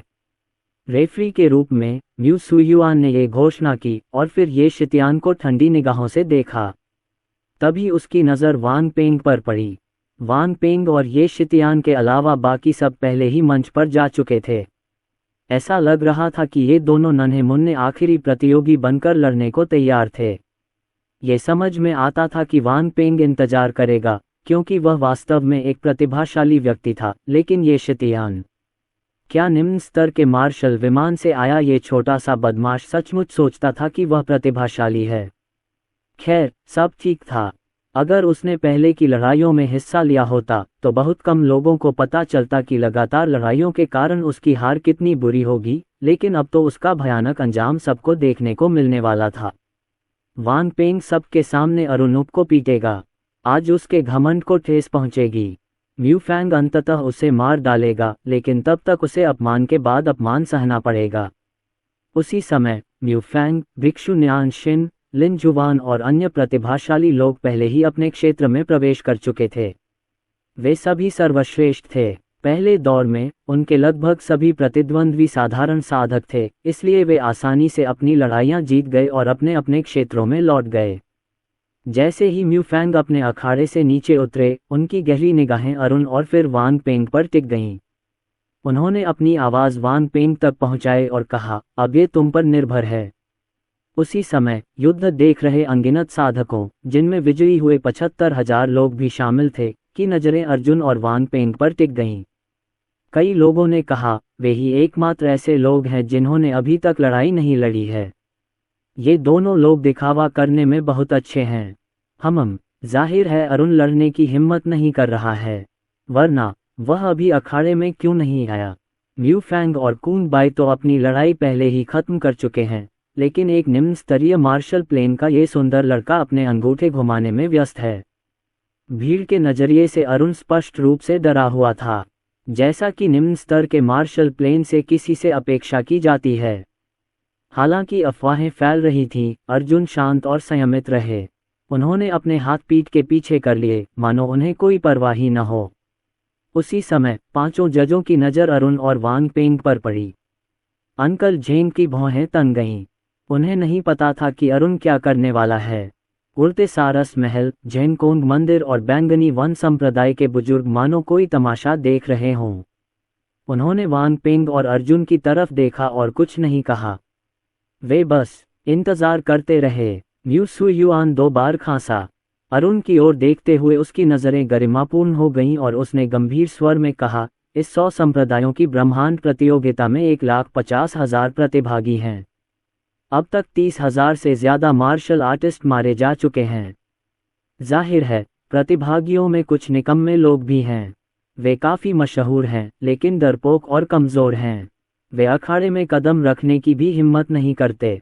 हालांकि, यदि आप अखाड़े में नहीं आते हैं, तो हम आपको अयोग्य घोषित कर देंगे और घाटी से बाहर निकाल देंगे। जैसे ही ये शब्द बोले गए, अनगिनत निगाहें स्वाभाविक रूप से ये शितियान पर पड़ गईं। मास्टर, क्या आप ठीक हैं? बेईगोंग जियू एक पल के लिए हिचकिचाया लेकिन फिर भी पूछा, अगर तुम भाग नहीं लेना चाहते तो मैं उनसे प्रतियोगिता रद्द करने के लिए कह सकता हूँ। तुम निश्चिंत रहो, मेरे रहते कोई भी तुम्हें कूड़ा कहने की हिम्मत नहीं करेगा। अर्जुन ने सिर हिलाया। कुछ ही सेकंड बाद वह एक कदम आगे बढ़ा और अखाड़े में उतर गया। उसी समय उसने आत्मा विनाशक दानव देव भाला निकाला और उसे वांग पेंग की ओर तान दिया। मेरा समय सीमित है, बाहर आओ और लड़ो, मैं तुम्हें 10 चालों में हरा दूंगा। जैसे ही उन्होंने ये कहा, वहां उपस्थित सभी लोगों ने ठंडी सांस ली। 10 चालों में वांग पेंग को हराया। क्या अरुण पागल था? क्या वह खुद को 9वें स्तर का अर्ध दिव्य क्षेत्र विशेषज्ञ भी समझता था? वह वांग पेंग से एक बड़े क्षेत्र में कमजोर था। वह इतना अहंकारपूर्ण व्यवहार करने की हिम्मत कैसे कर सकता है? क्या वह सचमुच ये सोचता था कि वह जो चाहे कर सकता है, सिर्फ इसलिए कि मिस बेईगोंग जियू उसके समर्थक हैं? लगभग सभी किसानों का यही विचार था। अरुण पागल है? नहीं, वह बेवकूफ़ है। एक 9वें स्तर के सर्वोच्च सम्राट क्षेत्र साधक एक 9वें स्तर के अर्ध दिव्य क्षेत्र विशेषज्ञ को चुनौती दे रहा था। यद्यपि अरुण मध्य स्तर के गोताखोर राजा क्षेत्र विशेषज्ञ के चंगुल से बच निकलने में सफल रहा, लेकिन इसका मतलब यह नहीं था कि वह वांग पेंग को हरा सकता था। यद्यपि वांग पेंग की साधना का स्तर म्यूफैंग और भिक्षु न्यानशिन जितना ऊंचा नहीं था, फिर भी उनकी युद्ध शक्ति दूसरे स्तर के दिव्य राजा क्षेत्र विशेषज्ञ के बराबर थी। तुम मौत को दावत दे रहे हो। अगर यह बात न होती तो मैं आज तुम्हें मार डालता। छोड़ो, मैं तुम्हें 3 ही चालों में हरा दूंगा। वांग पेंग की बाहें कांप उठी और उसके कपड़ों से उसकी कांसे जैसी त्वचा दिखाई देने लगी। उसकी विशाल मांसपेशियां आध्यात्मिक ऊर्जा से घिरी हुई थीं और वह बेहद हिंसक लग रहा था, मानो कोई खूंखार जानवर हो। वह मंच पर कूद पड़ा और अपना हथियार निकाला, जो एक बर्फीले नीले रंग का भाला था। ये दिव्य राजा जैसा तृतीय श्रेणी का हथियार था। अपने शरीर में आध्यात्मिक ऊर्जा की मात्रा के साथ वह केवल तीसरे दर्जे के दिव्य राजा श्रेणी की कलाकृति की पूरी शक्ति को ही उन्मुक्त कर सकता था, अर्जुन के विपरीत, जिसके पास अपने 3 महान दाव के कारण प्रचुर आध्यात्मिक ऊर्जा थी। दिव्य राजा श्रेणी की कलाकृतियां अमर कलाकृतियों से भिन्न थीं और इन्हें धारण करने के लिए एक निश्चित मात्रा में आध्यात्मिक ऊर्जा की आवश्यकता होती थी। यदि किसी व्यक्ति में पर्याप्त आध्यात्मिक ऊर्जा का अभाव होता, तो न केवल वह दिव्य राजा श्रेणी की कलाकृति की पूरी शक्ति का उपयोग नहीं कर पाता, बल्कि कलाकृति की आत्मा के प्रहार से घायल भी हो सकता था। मार डालो, विनाशकारी भाला, वांग पेंग चिल्लाया और अपना भाला आगे बढ़ाया।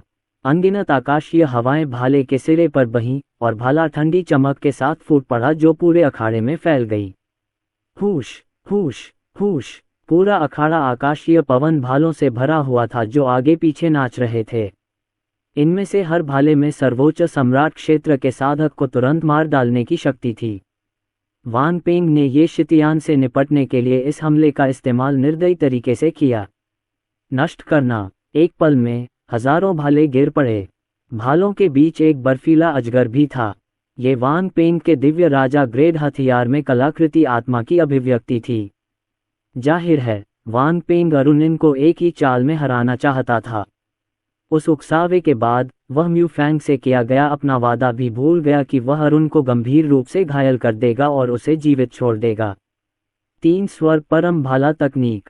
पहला कदम। अर्जुन ने धीरे से चिल्लाकर आत्मा विनाशक दैत्य देव भाले को थोड़ा ऊपर उठाया। भाले की नोक निर्वाण शक्ति से चमक उठी, एक धूसर पीली चमक बिखेरते हुए। फिर निर्वाण शक्ति की एक ज्वारीय लहर निकली जो हजारों बर्फीले भालों से टकराए। यद्यपि वैद्यनाथ ने जो 3 स्वर्गों की परम भाला तकनीक सिखाई थी, वह एक मार्शल तकनीक थी जो उन्होंने कुनलुन पर्वत में सीखी थी, फिर भी संसार कब्रिस्तान के शक्तिशाली विशेषज्ञों द्वारा उन्हें दी गई मार्शल आर्ट तकनीकें कमज़ोर कैसे हो सकती थीं। इसके अलावा जैसे जैसे उनकी ताकत बढ़ी, अर्जुन को भाला तकनीक की नई समझ प्राप्त हुई।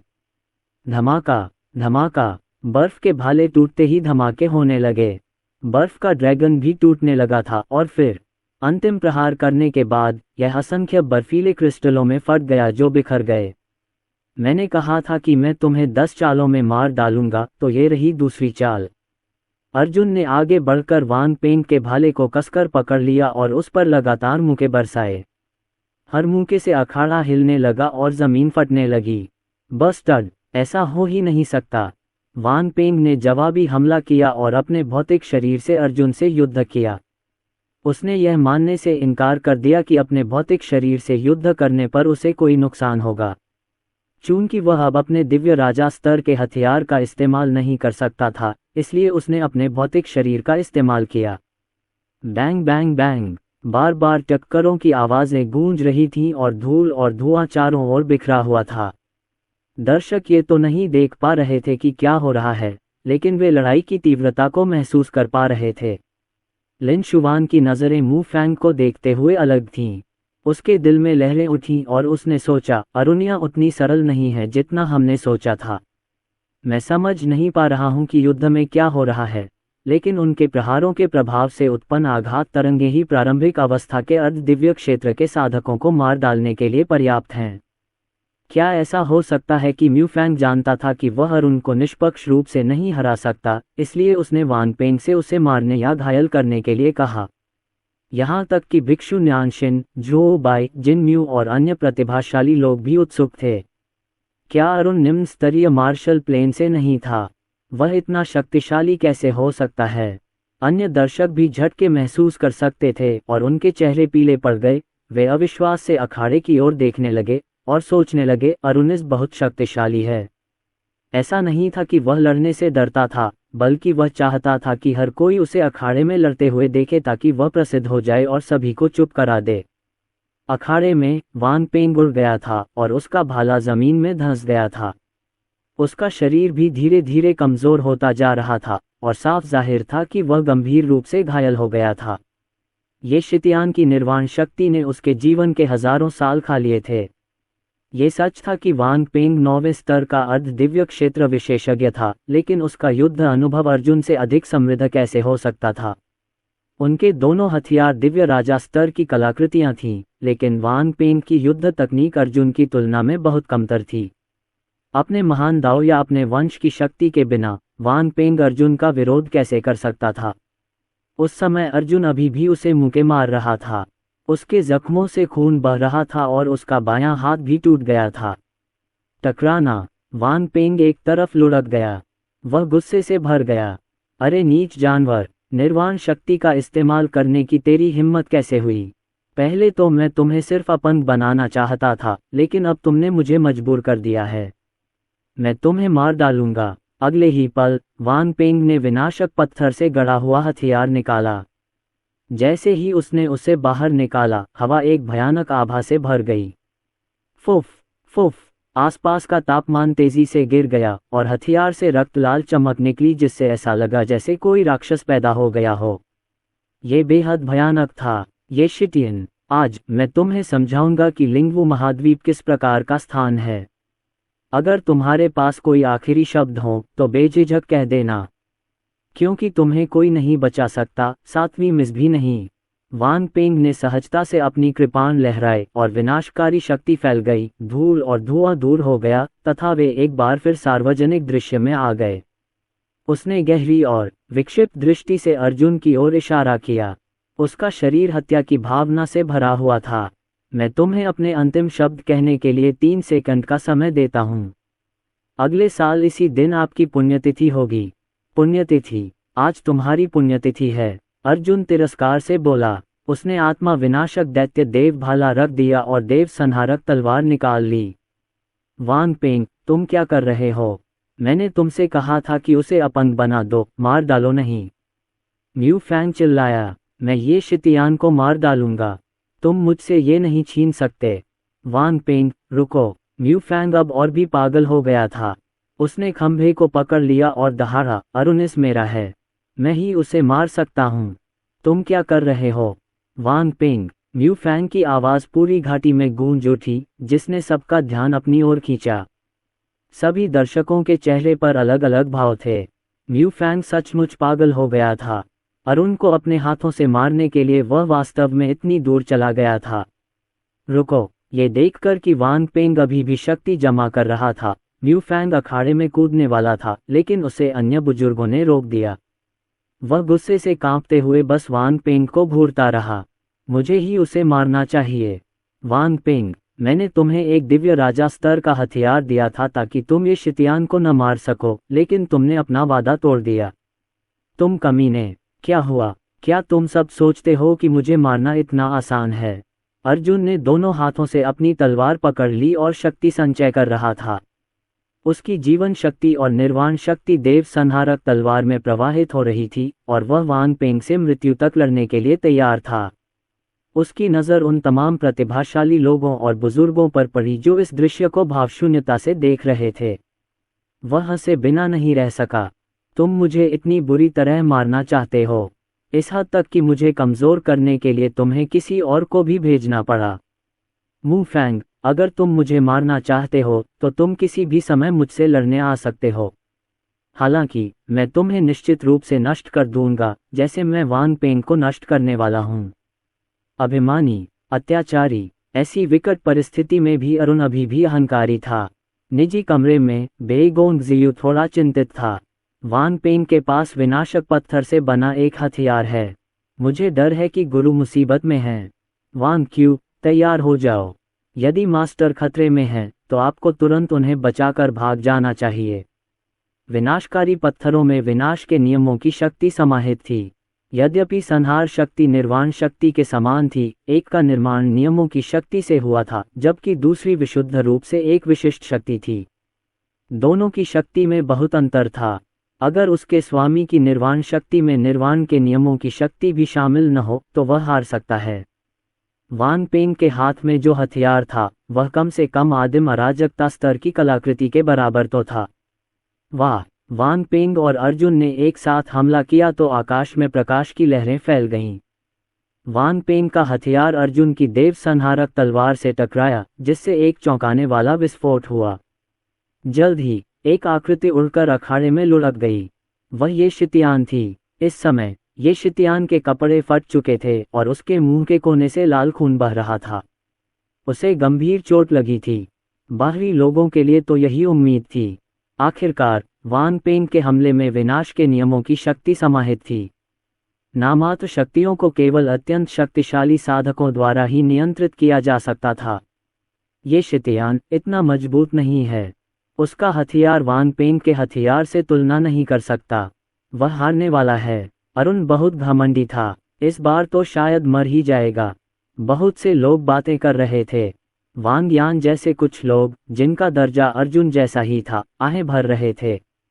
अंततः उनमें से एक असंबद्ध साधक भी था जिसने पंथ के अनुयायियों को भड़काने का साहस किया। फिर भी उसकी हालत इतनी दयनीय हो गई।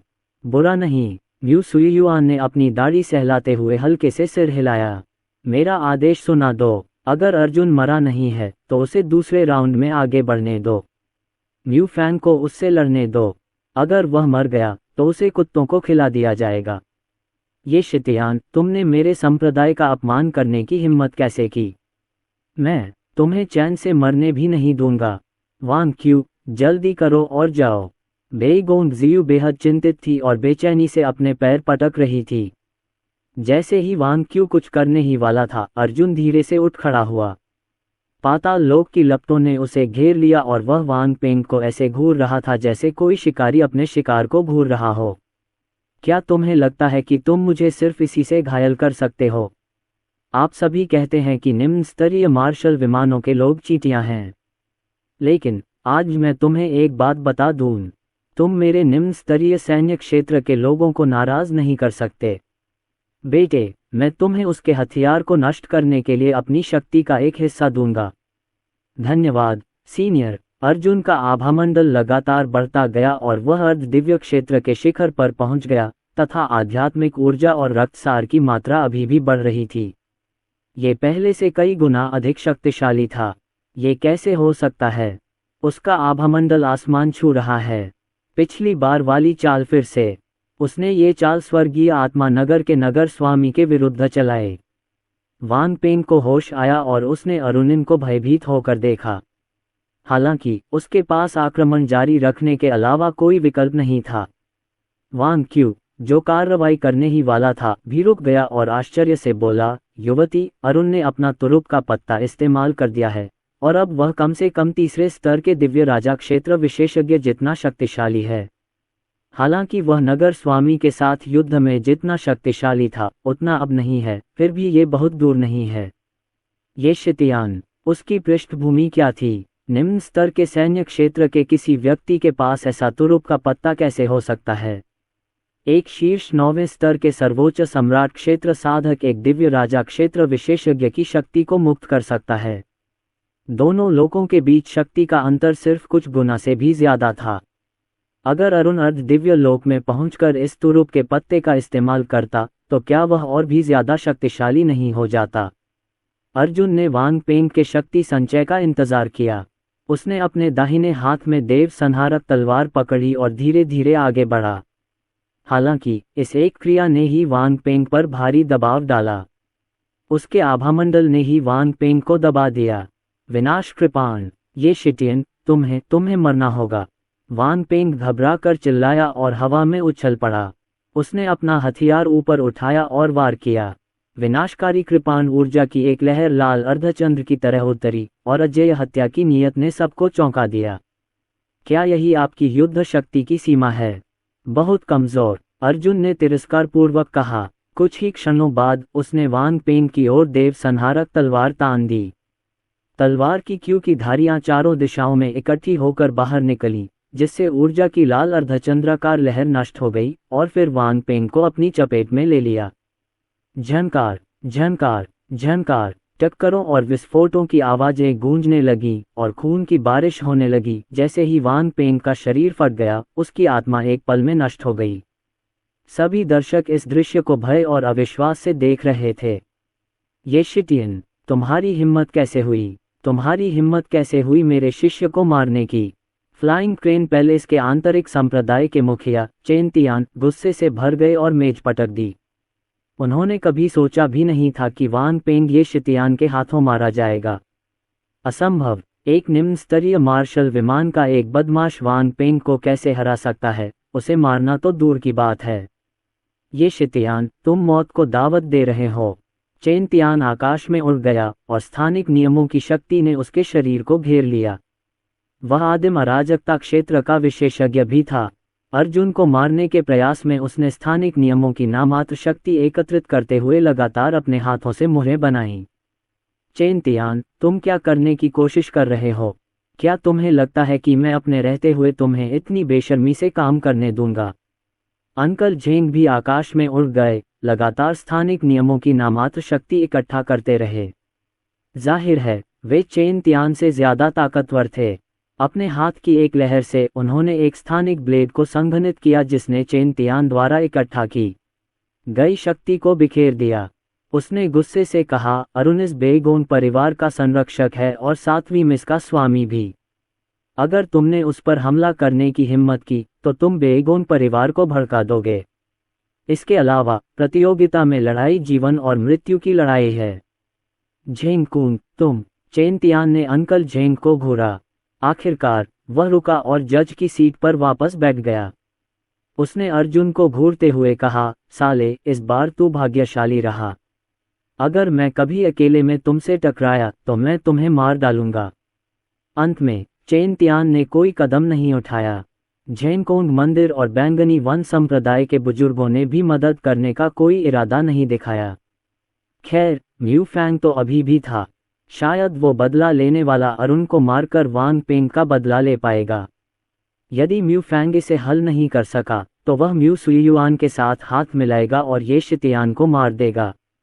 मेरे मालिक ने वांग पेंग को मार डाला। न्यायाधीशों, अब आप परिणाम घोषित कर सकते हैं। बेईगोंग जियू ने एक ठंडा भाव प्रकट किया और उसके आसपास के कई दिव्य राजा क्षेत्र विशेषज्ञों ने एक साथ अपनी आभाएं छोड़ीं। अगर उड़ते हुए क्रेन महल ने कुछ भी मजाकिया करने की हिम्मत की तो वे ये शितियान को बचाने के लिए कार्रवाई करेंगे। इस युद्ध का विजेता ये शितियान है। जैसे ही जज की आवाज धीमी हुई, दर्शकों के सामने वांग पेंग की हार और मौत की वास्तविकता सामने आ गई। एक स्वर्ग रोल प्रतिभा वास्तव में ये शितियान के हाथों मर गई थी। वांग यान ने सिर हिलाया, कितना निर्दयी। वांग पेंग को उसी ने मारा था। ये शितियान की ताकत बहुत तेजी से बढ़ गई है। 2 दिन पहले उसने स्वर्गीय आत्मा शहर के सिटी लॉर्ड को लगभग पागल कर दिया था और अब उसने वांग पेंग को मार डाला है। अगर मौका मिले तो वे उससे दोस्ती कर सकते हैं। शायद उसके साथ मिलकर वे जल्दी से आगे निकल सकते हैं और अपनी ताकत बढ़ा सकते हैं। कई पंथ के शिष्यों, यहाँ तक कि साधारण साधकों का भी यही विचार था। बेशक अर्जुन को स्वर्ण बुद्ध पंथ के खंडहरों से जीवित बाहर आना था और उसके पास इतनी ताकत होनी थी कि वे उससे दोस्ती कर सकें। वरना जब वह नीचे गिरा था तो वे उसे लात न मारते तो अच्छा ही होता। ये शितियान, तुम बुरे नहीं हो, है ना? हालांकि आप जितना ऊपर चढ़ेंगे आपकी गिरावट उतनी ही बुरी होगी। मैं तुम्हें व्यक्तिगत रूप से यातना देकर मार डालूंगा। म्यू फैंग की नज़रें गहरी हो गईं और उसने म्यू सुयुआन को अर्थपूर्ण दृष्टि से देखा। फिर वह साधना करने के लिए अपने कमरे में लौट आया। वह दिव्य राजा श्रेणी की कलाकृति और यहाँ तक कि उसे प्राप्त हुई आदिम अराजकता श्रेणी की कलाकृति को भी परिष्कृत करने वाला था। अर्जुन को मारने के लिए जिनदाओ संप्रदाय के आंतरिक संप्रदाय के बुजुर्ग म्यू सुयुआन ने म्यू फैंग को एक आदिम अराजकता ग्रेड कलाकृति भी दी। म्यू फैंग को एक प्रथम श्रेणी की आदिम अराजकता श्रेणी की कलाकृति मिली थी जिसमें स्थानिक नियम समाहित थे। उसने यह मानने से इनकार कर दिया कि वह इससे अरुण को नहीं मार सकता। अखाड़े में अर्जुन ने वांग पेंग की टूटी हुई कलाकृति उठाई और उसमें समाहित विनाशकारी शक्ति को अवशोषित करके अपने निर्वाण दाव को मजबूत किया। उसे लगा कि वह किसी भी समय आगे बढ़ सकता है। हालांकि उसे अभी तक वह आदिम अराजकता स्तर की कलाकृति नहीं मिली थी जिसकी उसे तलाश थी, इसलिए वह अपनी सफलता को दबाता ही रह सकता था। फिर वह अखाड़े से बाहर निकलकर अपने कमरे में लौट आया। उसने मुस्कुराते हुए कहा, सबको मैंने कहा था कि मैं प्रथम स्थान लूंगा, तो मैं वही करूंगा। लगता है तुम्हारे भरोसे का कोई आधार है। मुझे अभी तुम पर विश्वास कर लेना चाहिए था। ये कहते हुए वांग क्वी मुस्कुराया। अभी जब अरुण ने कहा कि वह प्रथम स्थान जीतना चाहता है तो कौन उस पर विश्वास करेगा? शायद केवल बेईगोंग जियू ने ही उस पर आंशिक रूप से विश्वास किया था, लेकिन अब उसने वांग पेंग को मारकर अपने दावे को पुष्ट कर दिया था। वांग पेंग स्वर्ग सूची में 9वें स्थान पर था और अरुण ने उसकी दिव्य राजा श्रेणी की कलाकृति को भी नष्ट कर दिया था, जो एक विनाशक पत्थर से गढ़ी गई थी। अर्जुन की युद्ध शक्ति संभवतः लिन जुवान के बराबर थी, जो स्वर्ग सूची में 7वें स्थान पर था। स्वर्ग सूची के शीर्ष पदों पर हमेशा विभिन्न प्रमुख संप्रदायों के प्रत्यक्ष शिष्यों का कब्जा रहा है। उनमें से फ्लाइंग क्रेन पैलेस के वांग पेंग को 9वें स्थान पर रखा गया। जेनकोंग मंदिर के भिक्षु नियानशिन को 5वें स्थान पर रखा गया। बैंगनी वन संप्रदाय के लिन जुवान को 7वें स्थान पर रखा गया और जिनदाओ संप्रदाय के म्यू फैंग को 4थे स्थान पर रखा गया। जहां तक स्वर्ग सूची में शीर्ष 3 का प्रश्न है, वे सभी पहले से ही स्वर्ण बुद्ध संप्रदाय के खंडहरों के अंदर थे और इस प्रकार उन्होंने प्रतियोगिता में भाग नहीं लिया। स्वर्ण बुद्ध संप्रदाय के खंडहरों में प्रवेश करने के बाद अर्जुन संभवतः उनका सामना कर सकेंगे। अगले दिन 100 संप्रदायों की ब्रह्मांड प्रतियोगिता जारी रही। प्रतियोगिता के दूसरे चरण में अर्जुन का सामना एक साधारण संप्रदाय के मध्य अवस्था के अर्ध दिव्य लोक के शिष्य से हुआ।